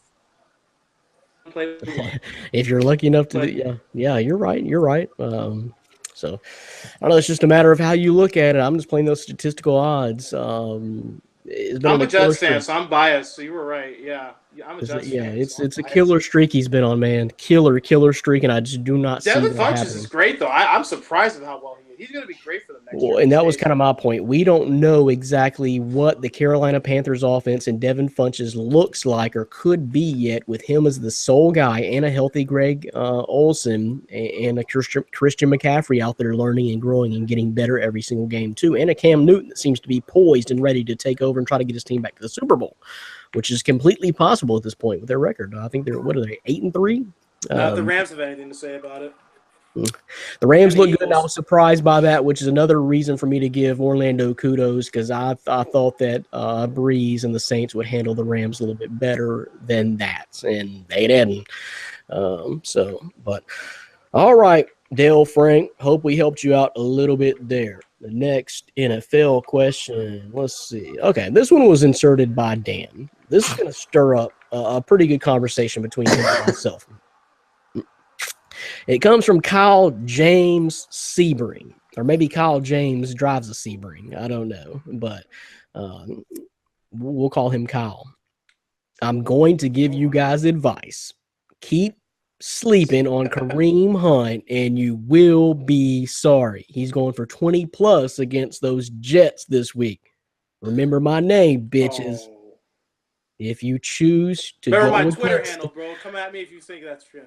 If you choose to go against Get my what I'm Twitter handle, saying, bro. I want an apology on the next show. No problem. No problem at all. Well, I mean, we're good at that. Well, I definitely have humility. I mean, you're not really going out on a limb there, dude. He ain't done anything in weeks, and Dan should know this. I mean, he hadn't done any really. He hadn't scored since week 3. So since week, let me see. I got the notes here. Let me see. Since week 8, he hadn't even broke 8.5 points per game in our league, and that's in a PPR league. And the Jets give up 120+ rushing yards per game. So you're not really making a bold statement here. Dan, what do you think? You're going to keep playing him, Dan? To me, right now, based on what I'm seeing in this slide, then depending on how deep your team may be, he's not even a running back 1 or 2 to me. But I know you're going to keep playing him. So how do you feel, Dan? Yeah, I'm confident in him as my RB2 behind Gurley. Here's the thing: the Chiefs need to get him the ball more. They're not giving him the ball enough. When you looked at the success that he had early on in the season against the Patriots, he had 22 touches. Against the Eagles, he had 16 touches. Against the Chargers, 18 touches. Redskins, 25 touches. Texans, which was his last 100-yard game, October 8th, he had 32 touches. So why is that? As you've seen the record decline, because the record's been declining too. So as the Chiefs keep losing game, what is it that Andy Reid doesn't see, or what is it that they possibly see in a practice setting or whatever as they're losing to back off this kid? Well, they take him out in a lot of passing situations, so that obviously hurts him, which is kind of surprising because early on in the season, he was used as a receiving back, catching the ball 5 times, 4 times, 5 times a game, and he just hasn't recently. So they're putting in a lot of Sharkhandrick West in those passing situations. If they go shotgun, if they go no huddle, he's not on the field. So that's definitely gonna hurt his fantasy potential. But if they give him the ball 20 to 25 times a game, he's going to get you the points that you want out of your fantasy team. So I'm not sleeping on him. So Kyle James Sebring, if you want an apology, it'll come from somebody else because I'm going to still start him. And I have confidence against the Jets defense, and he's going to be able to put up solid numbers as long as he's given the ball on a consistent basis. Well, and here's my stipulation, Kyle. I'll give you an apology only if, okay, I don't know what a big game to you is against the Jets. I'm not even doubting you there. He's due for a big game. That's just the natural flow of the game. And the Jets, like I said, are giving him over 120 yards on the ground per game. So one of the worst in NFL. It's not great. So I don't know what a big game is. Well, I may give him 20, 25. I don't know. He may pop another 40-yard game. But if he gets over 10 points in the next game, then I will give you an apology. But I'm not going to give you an apology if he happens to go off this week. I'm not a believer. I'm benching him at this point. I've seen enough. That's not reliable to me anymore. So that's how I feel about it, and that's when you'll get your apology, Kyle. So I'll agree to those stipulations. If he scores, I guess we'll erase this week. Yeah, I'm just conceding to you. He may have a big game this week. Yeah. Your Jets, DDT. What do you think? So let me break this down. Kyle, go find my soccer articles, find my Twitter handle. I want you to tweet at me during the game if you still think that we should apologize to you. I'll tell you right now, that's not going to happen. But I will say this. I agree with Dan. Kareem Hunt does need more touches. The reason why is in his first game against the Patriots, he fumbled the football. Andy Reid went right up to him and told him, and when we go back out there, he has confidence in Kareem Hunt, and he gave him the ball, and the kid went off. And he stays confident, just keeps trying to move the ball forward, that he can make moves. I am scared of what Kareem Hunt can do against the Jets this weekend, but if they're going to keep have in a very seldom role and have Charkandrick West get more time in the backfield and pass catching, even running the ball, I'm not threatened by this guy. So it happens two ways.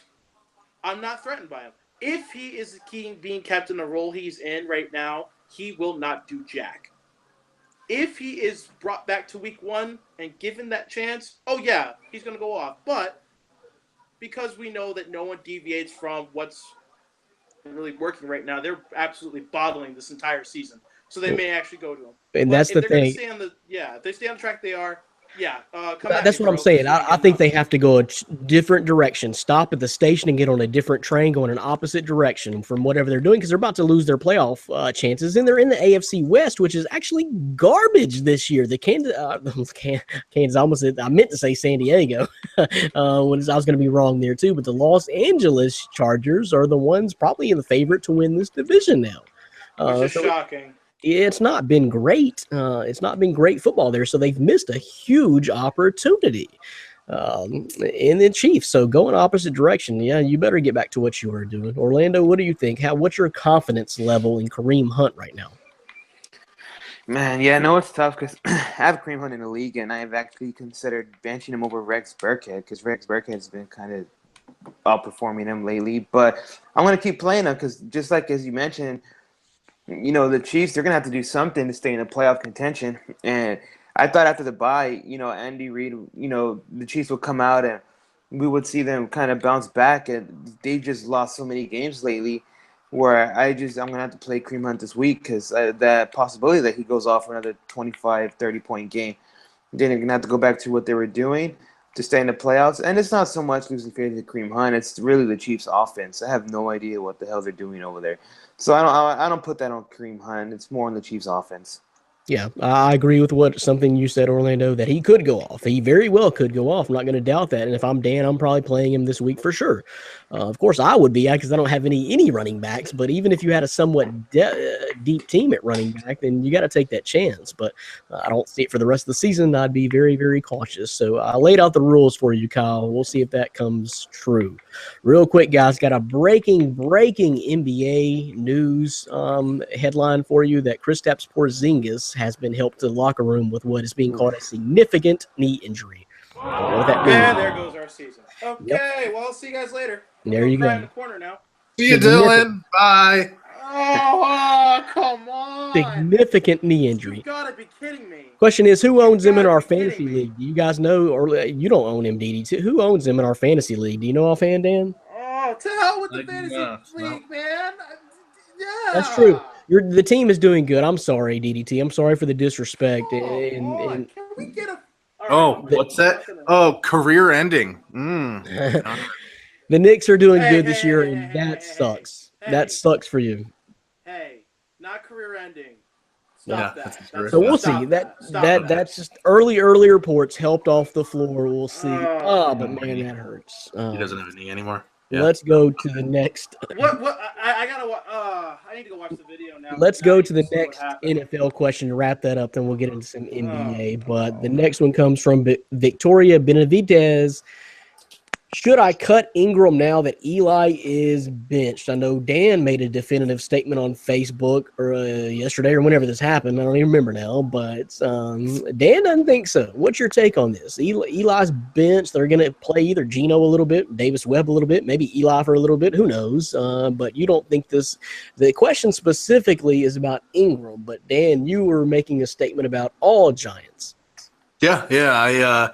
Our message boards, my messages, social media wise, blew up after the news of the Eli benching. A lot of people wanted to know how it would impact the skilled position players on the Giants, and rightfully so. You know, you have Evan Ingram's, Sterling Shepard, Orleans Darkwa. Those were the three that were most mentioned. I'm an owner of Evan Ingram in every single league I participate in, and I am starting him in every single league. Listen, here's the thing. I mean, Eli, yeah, he's good. Geno Smith is not as good. Davis Webb, we have absolutely no idea. But they can't be as bad as what Eli has been lately. I mean, he threw for 113 yards, completed less than 50% of his passes last week. On the season, he's actually had, I think it was like 5 or 6 games under 225 yards passing. So it's not like Eli's lighting up the world with those targets. I mean, Ingram's had a couple bad weeks with Eli at quarterback. The reason I like Ingram so much is because you're going to have Geno Smith and Davis Webb running the show. They're going to want to check it down to the tight end. He's going to be the hot route guy. He's going to be the guy that they look to, maybe not vertically down the field consistently, but those dink and dunk type passes in PPR, Evan Ingram is going to light it up. I expect him to have 8 to 10 receptions. He might only have 60 to 70 yards with that, but he is going to be a high-volume target for either of those quarterbacks. So that was a good explanation. I wanted to get your explanation for it because we are on completely opposite ends of this argument. So you came out and said that, so I wanted a good explanation, and you very well could be right. But my take of it is that if you sucked already, you ain't getting any better without Eli Manning. To me, it's more of the system. And plus the offensive line, man, he was getting no help. Who was that they played? Minnesota or someone a few weeks ago when I said in our Pick'ems piece that, good Lord, if Rams maybe, if he survives, then that's a win for the New York Giants. And he got pretty beat up in that game and they got destroyed. If your line's not good, if your head coach doesn't really look like he knows what the hell he's talking about, everybody around you that has somewhat of a bit of a talent is hurt and either sitting at home or on your bench in street clothes, then Geno Smith or Davis Webb, I don't care. You ain't doing very good. And I have your theory a lot of times too, Dan, when a rookie quarterback is playing, or a backup or someone like that. I had that approach earlier this year when Jay Cutler came in with the guy I drafted, I think, or at least I picked him up very early. Pretty sure I drafted him because I thought he was going to do something. Julius Thomas didn't work out. I thought the same way you did, that dink and dunk, you emergency scramble, let me look for the big guy who's really close to me to pass it to. Sometimes it works out a little bit, especially PPR. You may be right, but I don't see it, man. This offense sucks. I don't think it's looked atrocious under Ben McAdoo, and Eli Manning not being in there doesn't help. 2-time Super Bowl winner. So I'm dumping all these guys. I don't want no part of this Giants offense from the rest of the season. I know you're all in on Evan Ingram. You made me right. For your sake, I hope you're right about that at least. But I'm out on this Giants offense, man. It's bad. It's bad. What do you think, Orlando? I mean, starting Ingram can't be any worse than more than half of the other tight ends in the NFL, outside of like Gronk, Kelsey, maybe Jack Doyle and Jimmy Graham. So, yeah, I'm going to keep playing him out there, especially if you got Geno Smith or or Davis Webb, they're going to look for those short passes. I don't think they're going to go necessarily for the big plays. So it doesn't really, struck me in fear of benching Ingram. I mean, obviously, if I have someone a better option, I'll go with that option. But I'm going to keep on rolling Ingram out there. So in New York, DDT. I don't know how much you keep up with this Giant situation, but I've kept up a lot on it because I'm furious, and I'm not even a Giants fan. But okay, furious at what? I know I'm furious that Eli's getting benched because no one has done, and for what a New York franchise has done than Eli Manning. Okay, but what about Tom he was Coughlin too? I kind of you may have went backwards here 2 years ago. Tom Coughlin was only as good as Eli Manning was. I'm sorry, Okay. but Eli Manning was the reason why Tom Coughlin stayed in that job. He was the reason why he stayed in that dumpster fire when he allowed Odell Beckham Jr. to run rampant like a wild dog. It was because Eli Manning, as much as he was throwing interceptions, he kept them in games, and they were fighting hard in every game, even though they blew a bunch of fourth-quarter leads. I'm sorry, but Eli Manning's been the foothold in that Giants organization. To bench him because your season is over – with a consecutive starting streak on the line. But I mean, I understand. I'm not trying to say that because he has 2 Super Bowls, he should stay in the game. No, that's not the reason at all. In the game, it's because Ben McAdoo is not going to be the Giants' head coach next year. It's not going to happen. He's putting in Geno Smith and Davis Webb as his preferences because those are quarterbacks with a style that Ben McAdoo likes to run. But what I don't understand from him is, you ran as the offensive coordinator for the Giants, and Eli likes you. You two work well together, which is why you got the head coaching job. As the OC, Dan's mentioned this before. As the OC, it would seem to be working out. But as soon as he stepped into that head coaching office, I don't understand this. I don't understand this move because it doesn't. What are you trying to find out if Geno Smith's a good quarterback or not? Put Davis Webb out there then. Right. I'm with it.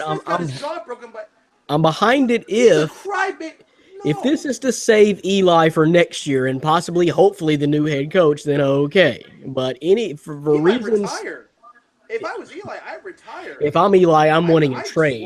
If I think Ben McAdoo is still the organization, he doesn't want to play for another team. I don't think he does. But this really probably pisses me off. It really probably does. The only explanation I see is you're trying to save him for next year and not get him hurt in a meaningless season. That part I save him great, yeah. Maybe it just hurts because of the consecutive streak game, the consecutive game started streak. But it may be the best for Eli. Maybe he has to get over his feelings because do you really want to continue this season, Eli? I mean, there's nothing to gain, man. Nothing. He's nothing a competitor, to gain. though, Brandon. Okay, so let me tell you. I understand. He definitely so. So, but let's get back to the question though. What do you think? Are you still, if you're an Evan Ingram owner, if you're who's the other receivers left? Dan mentioned Orleans Darkwa. You only have Roger Lewis, Tavares King. I mean, okay. So are you still on any of the? Are you playing any Giants? Are you playing any Giants in fantasy? Ingram, you're thinking on one line, and that is because he is the most reliable receiver that the Giants have, I think, then to play him as probably the most targeted player, you think you're going to get him for catches. However, catches only get you a certain amount of points. So if you're not going to get touchdowns out of him, because Geno Smith's the interception king, and around the field more than he's going to be throwing it, I wouldn't play Evan Ingram. But it's a shame that you can't because he's the most targeted guy Eli went to. I believe he was targeting him at least for probably half of Eli's targets, maybe a third, maybe he was targeting Evan Ingram. It was nice. So you got to expect that's not going to drop off too far. So there's definitely an argument for playing Evan Ingram too. I'm out on the Giants offense. It's terrible. I'm out of the Giants organization. Woo, that's we'll leave NFL right there. He's out on the Giants organization. That dumpster fire. The Jets are better than you, and that's saying something.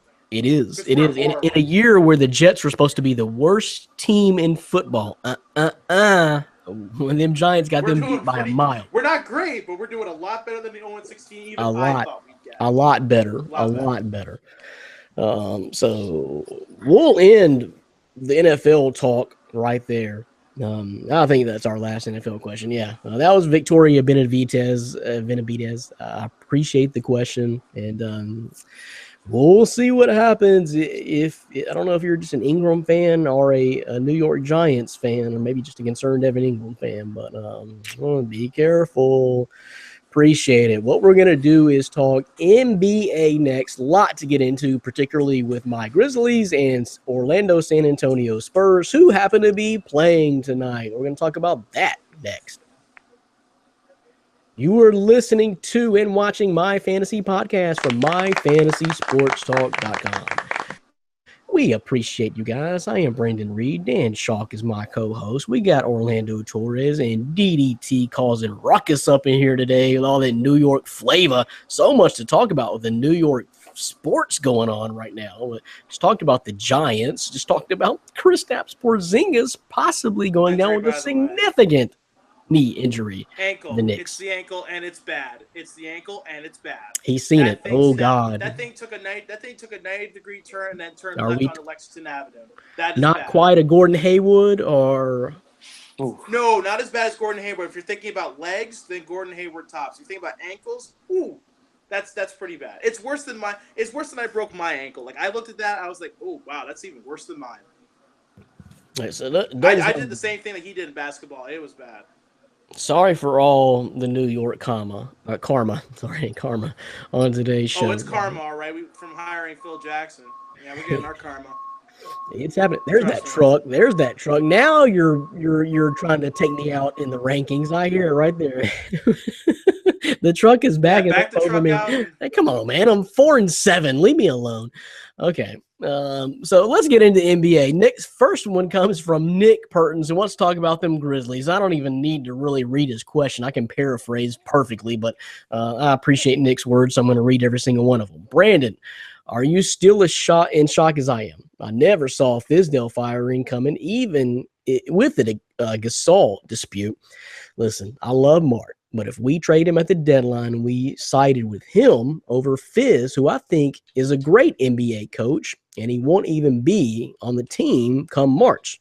Talking about Mark Gasol, of course. So how do you feel about it? I saw JB Bickerstaff coach a talented Rockets team, and let's be real, it wasn't good. Not like Fizz. Help me understand this mess. I don't know, man. I don't know. I am in shock. I don't know where this thing went south because I was on the podcast. What was it? Just a few episodes ago, saying y'all see them Grizzlies, best team in NBA. Power rankings proof so. Done beat the Warriors. Done beat the Rockets twice. You better watch out for them Grizzlies. It's a different team. It's a better team. Tyreek Evans. All this, and now I don't know what to say. That's the problem. I don't know where this thing went south, but check this out. Here's our playoff chances, Nick, right here. And then there they are now. It's gone. The flame is blown out. The flame is blown out. I don't know how we get to that level now. And you submitted a question either last week or the week before wanting to know about should we worry about Mike Conley? And I told you I'm more worried about the now. Oh, Lord. Am I more worried about the now more than ever? Because I don't know how we climb out of this thing, man, with all the controversy. And, of course, you live close to the city, Nick, so you know exactly what I'm talking about with all the uproar over the connection Fizdale may have had with the comments over Black Lives Matter and the Confederate statues coming down recently.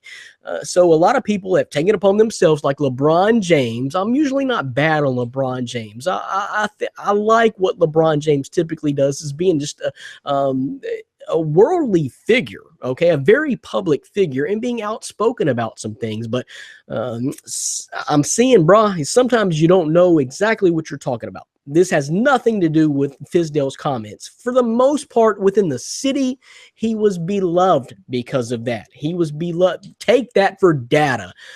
As of like 3 weeks ago, Fizdale was very beloved in the city. This has all to do about an 8-game losing streak and your best player possibly being a little bit of a crybaby and running a coach out of town.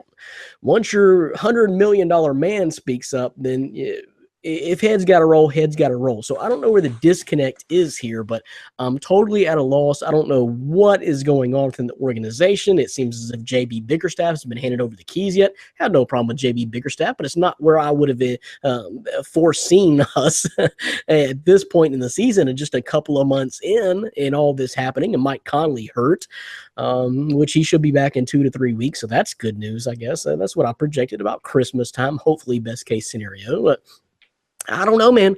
I don't know what to tell you, Nick. I don't know what to tell you what's going on.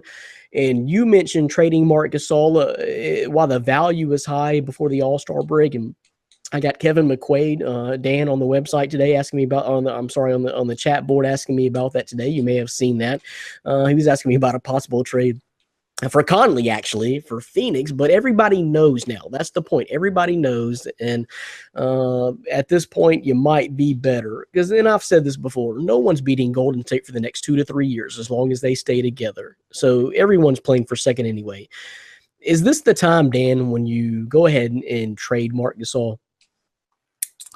I mean, I think that's a question that we're going to soon find out. The city's turning on him. That's where, and Nick, I don't think I mentioned that. The city's turning on him. The city thinks he's a coach killer now. He's a crybaby for the most part. A large majority do, and he's got to go and let's just blow this thing up. Yeah, I mean, you obviously have the pulse of the fans there, close to Memphis. The way I look at it from an outsider's perspective, I mean, the Grizzlies, in the last decade, they're a playoff team every single year. They may not be the number 1 seed, but they're not an 8 seed. They're between that 3, 4, 5, 6, 7 range, but they're consistent. So it's if they were to trade them, I mean, they're giving up that consistency because honestly, I mean, they're not. You can have Tyreke Evans, you can have Mike Conley, who's supposedly going to be coming back in a few weeks. But that's not. I mean, that's a very fringe playoff team to a playoff team at all. So you got to. If you trade Gasol, you are committing to a rebuild, and I don't see how you can keep guys like Conley and other guys on the team who can give you assets in the future. If you're going to trade Gasol, you're committing to a rebuild. So I think you're giving away basically everybody. Everybody is available on your roster if you're going to do that. Yeah, we've got another scenario that involves the Memphis Grizzlies coming up in just a second with another mailbag question. So that's for you, Nick, man. Just locally about the Grizzlies. That's how I feel. I'm pretty much with you, almost 100% of everything what you said there. I don't know what happened, man. I don't know what happened, but I'm coming around to your point of view as if you might as well sell while Gasol's stock is fairly high. I talked about buying stocks earlier. Now I'm talking about selling stocks. You probably want to get out of the Marc Gasol business right now. And it might not even be a bad idea with, like I said, the Golden State Warriors and the Houston Rockets way, way, way above you right now. You're not really going to accomplish much in the next 2 to 3 years with a solid core of Conley and Gasol anyway. So there you go. But we're running out of time, so I want to move on and talk about Judy Purton's question. This is for Orlando. That's one of the split household, man. Love this time of year in the Purton's household. Orlando, our Spurs have been holding their own without Kawhi and Tony. Now that Tony's coming back, are we a top 3 team in the West? Obviously, we need Kawhi to do anything in the playoffs, but if we continue to play team basketball and win games, then we can do it. I will cry my eyes out once Pop retires. He is the reason we are such a good, consistent team. What's the outlook now with Tony, and when the heck do you see a return from Kawhi? Judy Purton's. And real quick, I'll turn it over to Orlando, but I agree with something Judy said that Popovich has been this glue. It was Duncan, but now once Popovich leaves, then you might want to cry your eyes out because this franchise is going to be flipped upside down, and you don't really know which way it's going to go. No, true. I mean, that's something I've always thought about. Like, man, when Pop's gone, well, we're gonna cry. I mean, it's something we've all talked about here in the city. Yeah. They've been doing, is what Pop, just what she said, what Pop is doing with, without Pop, they probably wouldn't be a top 3 seed. Tony Parker coming back, but he's not the Tony Parker of old. He's coming off a pretty serious injury. He's he's an aging player, aging point guard, and we need Kawhi. We thought a week or two ago we're going to get him back, and, they're taking their time with them. In a way, I don't mind because I figure we're already going into December. Give him the rest he needs to come back, fresh, rejuvenated. But then I want Kawhi to come back already, to start molding with, Rudy Gay and LaMarcus Aldridge and all those guys again, the DeJounte Murray, Tony Parker back in the mix. And that's the thing, you got to kind of mold them to get back into their role with Kawhi. Yeah, to get back into the role with Kawhi, exactly. So we need him back soon. Realistically, Judy, I love what they're doing right now, but without Kawhi, I don't think we could keep this up for too long. The Spurs are going to keep on fighting. They're going to do what they can, but they need Kawhi, and that's it. Well, I saw today that his prognosis is about on par with Conley's, about 2 to 3 weeks around Christmas time. He's doing 5-on-5 work right now, so he's getting closer. It's just a matter of how cautious they want to be with him. Yeah, and they're being super cautious with him. They're not rushing him back or nothing, which is a great thing. But once you start getting in that point of the season where everybody starts making a surge and everybody starts to make a run, they're really going to miss him there if they don't have him back in the lineup by then. So what Judy alludes to is a top 3 team. You're actually the top 3 right now. You are the 3rd in the West right now, so you're doing okay. You're fine. Lord, if you're doing that without Kawhi, then what is your outlook, Orlando? Season long, you see what Golden State's doing. You see what Houston is doing in the West. How do you feel that the Spurs, with as well as they've done without Kawhi, when they add Kawhi, where do they stack up against those teams? Are you in the Western Conference title conversation? I think you have to put them there once Kawhi comes back. I think they're going to hang around the top 3. It's going to be 2 or 3. No one's going to take number 1 from Golden State. Currently, I know Houston's the top, but going deeper into the season, I see Golden State taking that. But I think you're going to have to put them into title contention, at least in the Western Conference title contention. So, yeah, as long as Kawhi's there and he's back and he's fully healthy and they get the machine going again, you're going to have to put them up there. All right, so we'll see, but it's a showdown tonight. Nick, Judy, perfect timing on these dual questions from the household because the showdown is tonight. Tonight it's in San Antonio. Round 1 of the Grizzlies and Spurs 2017-2018 edition. We'll see what happens. I mean, I think I know what's going to happen tonight, but long term with these franchises for this season anyway. We'll see what happens. Appreciate it, guys. We appreciate you for sure. Last NBA question, guys, comes from Jordan Eric. The Raptors need to trade for Marc Gasol. Send JV Jonas Valanciunas to the Grizzlies. Thoughts? So I'll start at this point, man. If at this point, like I said, sure, why not? That would give us another legit 7-foot big man, which I like, a little bit younger version, and we'd save about $6 million in cap space per year for the next 2-3 years. So sure, if it's got to happen, sure, why not?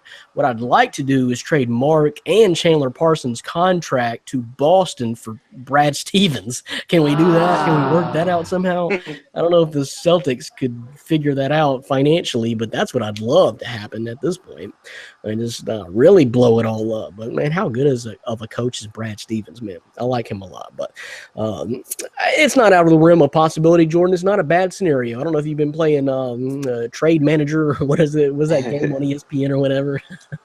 But sure, if we could squeeze a first or a couple of second-round picks out of Toronto for that deal too, then that'd be great. I wouldn't be opposed to Serge Ibaka, but then we'd be left without a center, and I'm not sure the financials would work out. But a Mark for a Valanciunas trade, yeah, the financials work up on that. Yeah, at this point, whatever. Let me go to DDT. We hadn't heard from him in a while. Just look at the scenario. As an outsider perspective, should the Grizzlies trade Marc Gasol? Is his stock the highest right now? And is the Valanciunas for Marc Gasol make any trade at all? Or any sense at all? The trade is intriguing, but there are 2 things I have that are kind of going to make this hard for a deal like this to go through. It's sensible if you're talking about trading an aging. I want to say aging.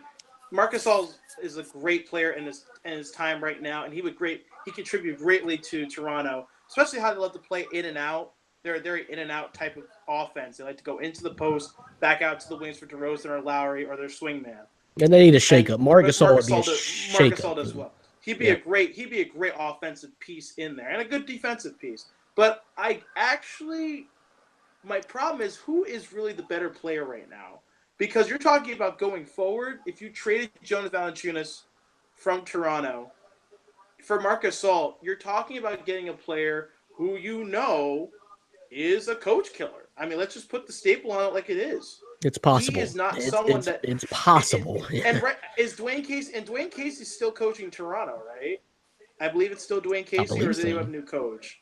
If it's still Dwayne Casey, he has been in this team. He is the foothold. He is the centerpiece. It's not really Lowry or DeRozan. They're a great duo. It's really Dwayne Casey. You know what's ironic, too, is that I don't know if you guys remember this, but Lowry was actually drafted by the Grizzlies. He started out in Memphis. By Memphis before he moved over to Toronto. It's funny. I like the trade, but I don't think any picks should be sent. I don't think Toronto should send any straight picks. up. Okay, so I'm talking about a straight up. You're down. So you're down on Gasol's stock, is what I'm hearing. I'm not really high on Gasol. I never really have been high on Gasol. There's a lot of folks in Memphis that feel exactly like you do. I just don't. And don't get me wrong. I'm not trying to say at all that Marc Gasol's a bad center. Oh no. He is a great center, but I just don't think that him as a player is something Toronto needs. I think Jonas Valanciunas is a great player in their offense. He's been with that team since the start of his career. He is molded in that offense. Okay. To take him out and to put him in Memphis, they're in such a state of flux. You don't know what Jonas Valanciunas is going to be. There's nothing off the table right now. You know what he's going to be in Toronto. There's nothing off the table right now. It's time. It's time to do something. It's actually not a bad scenario for me. It's not out of the realm of possibility, is what I'm saying from Jordan Eric. But that's it. We'll talk about NBA a little bit more next week. Appreciate all the great questions. Maybe we'll have an answer about what the hell the Grizzlies are going to be or look like by next week. I doubt it, but we'll see. So we got possibly the most important question ever in the history of this podcast coming up next, though. I want to save that for last. So let's get into that. You're listening to and watching My Fantasy Podcast from MyFantasySportsDog.com. Appreciate you guys. The last question comes from, and I'm so glad Dan included this in the show. I don't know where it came from. When I read it, I'm like, what the hell is going on in our podcast? We got a new audience. We completely lost it. Me and Dan were doped up on cough medicine last week. Maybe we said some things. I mean, why are we getting these questions? So I don't know, but I love it. I love it. J.A. Sherman wants to know, Dan, tater tots or French fries? What do you say? I love this question. This question not only made me laugh, but it made me reflect in deep thought. And I came up with the easy answer, and that's tater tots. I'm a tots guy. I had them last night in honor of our show. If you get loaded tots, that's even better. Get a little cheese on there. Get a little bacon bits on my tots. Dip them in French fries, or dip them in ketchup. Damn. Dip them in ketchup. Yo, please put that in the sound. Or please. you can dip them in blue cheese. Blue cheese is big up here in Buffalo. All around, they're delicious. Not hating French fries, but if I'm going to choose between the two, I'm going tots. Also, a little bit more portable. So okay, there you go. Let me ask you. So, like, are you saying all this you're talking about with the tater tots, or you do that in your household? You're making tater tots with bacon bits and everything like that in your household? No, I'll order that out at a restaurant. But like treat. last night, I did make tater. Did you know tater tots are actually trademarked? You actually have to say potato puff. Tater tots are trademarked. I've noticed that in the grocery store by some brands, and I see that a lot, and I never knew that. No. Yeah. So I'm a potato puff guy. Like I said, I made them last night. They were delicious. You got to get them a nice crisp golden brown. But yeah, they're delicious. I agree. So, okay, so this is the difference here. If I'm out at a restaurant or fast food or whatever, everybody has their own different flavor of fries and specialty. Like your Arby's has your curly fries, McDonald's shoestring. Burger King has kind of went to a little bit more of a steak cut fry, but they all taste different. Every single one of them has a unique thing. And so I can't say that I'm necessarily a tater tot guy, but within the Reed household, yes, I keep tater tots. All I ever bake at my house is tater tots. I'm going to say I'm a tater tot guy, and I love it. Nothing like that crispy, baked to perfection little nugget of potato um, over a French fry, and that's the way I like it. So I guess I'm a tater tot guy. I never thought about it until J.A. Sherman brought it up. But am I a French fry guy or tater tot guy? I'm tater tot. Orlando, what are you, man? What's San Antonio? What's that southwestern flavor?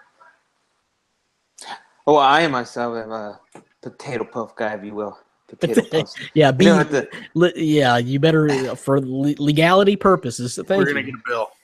Yep.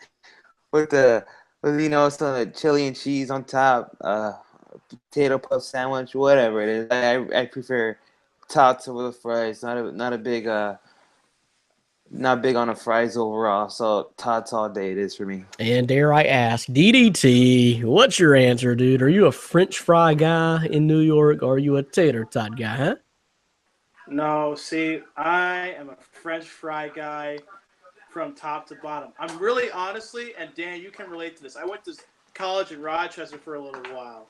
I don't know if you guys have ever had this, but if you're ever in the area of Buffalo, Rochester, you need to get a garbage plate because it is what America is made of.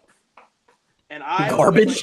Listen, Dan, Yeah, no, Dan, garbage plates are legit. Yeah. Listen, don't knock it till you. Let me I explain know this to you. And it's what great. you And said. listen, you can have tater tots with a garbage plate. You can. Let me just finish this. I'm telling you. This is. Oh, I get back passionate up, when I huh? talk about these. I like French fries because honestly, you can do so much with them. Like all you guys said, you can throw cheese, chili, bacon bits. You season them bad boys up. You can have them curly. You can have them thick cut. You can have them shoestring. I mean, fries are so changeable. You can have them as thick fries. You can have potatoes in oil. They can be called fries. They call them chips in England, fish and chips. I mean, come on. Fries are just so good. But the thing is, it's home fries is where I'm at. Oh, Home fries. okay. Yeah. You see, and if you a garbage plate, let me explain what a garbage plate is. A garbage plate is a mixture of at least 3 to 4 different things rolled into a nice big plastic box and you eat it. Yes, it sounds crazy, but this is what I usually get. I usually get macaroni salad, home fries, topped with 2 cheeseburgers, with meat sauce, grilled onions and mushrooms, ketchup and mustard. It sounds crazy. It sounds disgusting. But I'm telling you right now, it is truly the pure Hold on. essence of upstate You started New York off. food You started culture. that off. I'm with you, but you started that off with macaroni. Yeah, that was gross. I've Macaroni never salad. that. Macaroni don't knock salad. it. Yes, Yeah. macaroni salad, home fries, Ooh. 2 cheeseburgers, meat sauce, ketchup, mustard, grilled onions, grilled mushrooms. Do not knock it until you have tried it.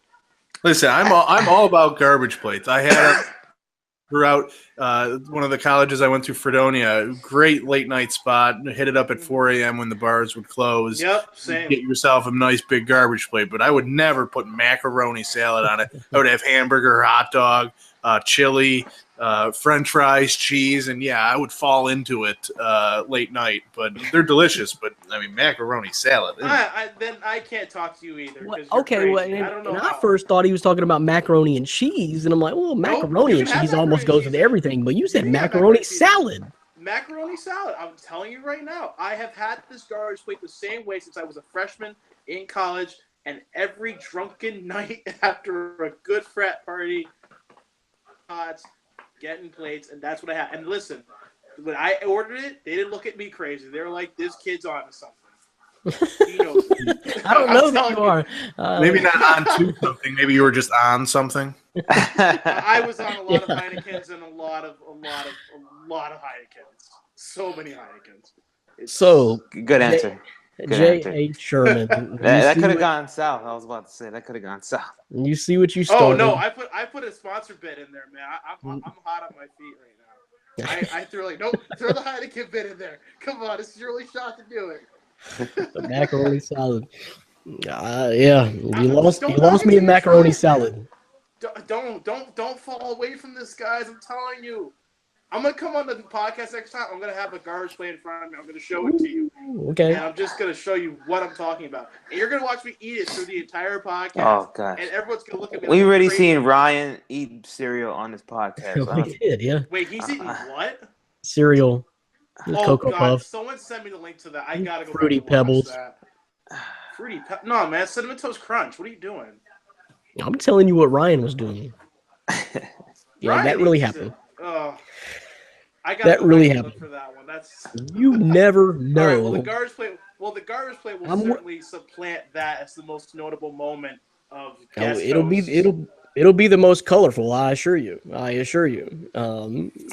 Colorful indeed. It's going to also look probably the most disgusting thing you've ever seen. But I'm going to sit here happy as a whale. I really will. So, J.A. Sherman, there's our answer, man. I'm not sure that went sideways, but I'm glad Dan included that answer into the question into the conversation this week, because it's a great way to end the show. So sorry I made you throw up, dude. It was all good to the macaroni, but that's it. That's all we got. But good. I want to continue to encourage you guys to check out myfantasysportstalk.com and all the articles we're pulling out. Like, of course, Orlando's praise. He got the praise this week with his man up, step aside. So much going on the website from Orlando, from Dylan Davis Trotto with his soccer articles, and Dan putting out all the college basketball stuff every single day. Entertainment pieces are finally picking up. A lot of stuff going on there. So check out the website, myfantasysportstalk.com. Dan, we might even do a little bit of redesign or a little reboot on the site and give you even more of what you've been asking for coming up for 2018. I heard. Yeah, we are looking for looking to do a little redesign on the website. Make it a lot easier, add some new features and services that will hopefully help our readers and subscribers. So look for it. Early 2018 is when we're hoping it'll be completed by, but we're still in the beginning stages. But I'm excited about where we're going to be able to go with it. Not only with the site, but the podcast as well. Obviously, we're seeing an uptick in our viewers, so we appreciate it, and we're going to pay that forward in 2018, and I expect big things to happen. There you go. The final word on this week's episode of My Fantasy Podcast. Appreciate all you guys. Appreciate all the craziness this week from Dylan Davis Trotto and Orlando Torres and our president, editor-in-chief, CEO, CFO, COO, and all that. And the man shot. I am Brandon Reed. Until next week, folks, we'll see you later. Peace.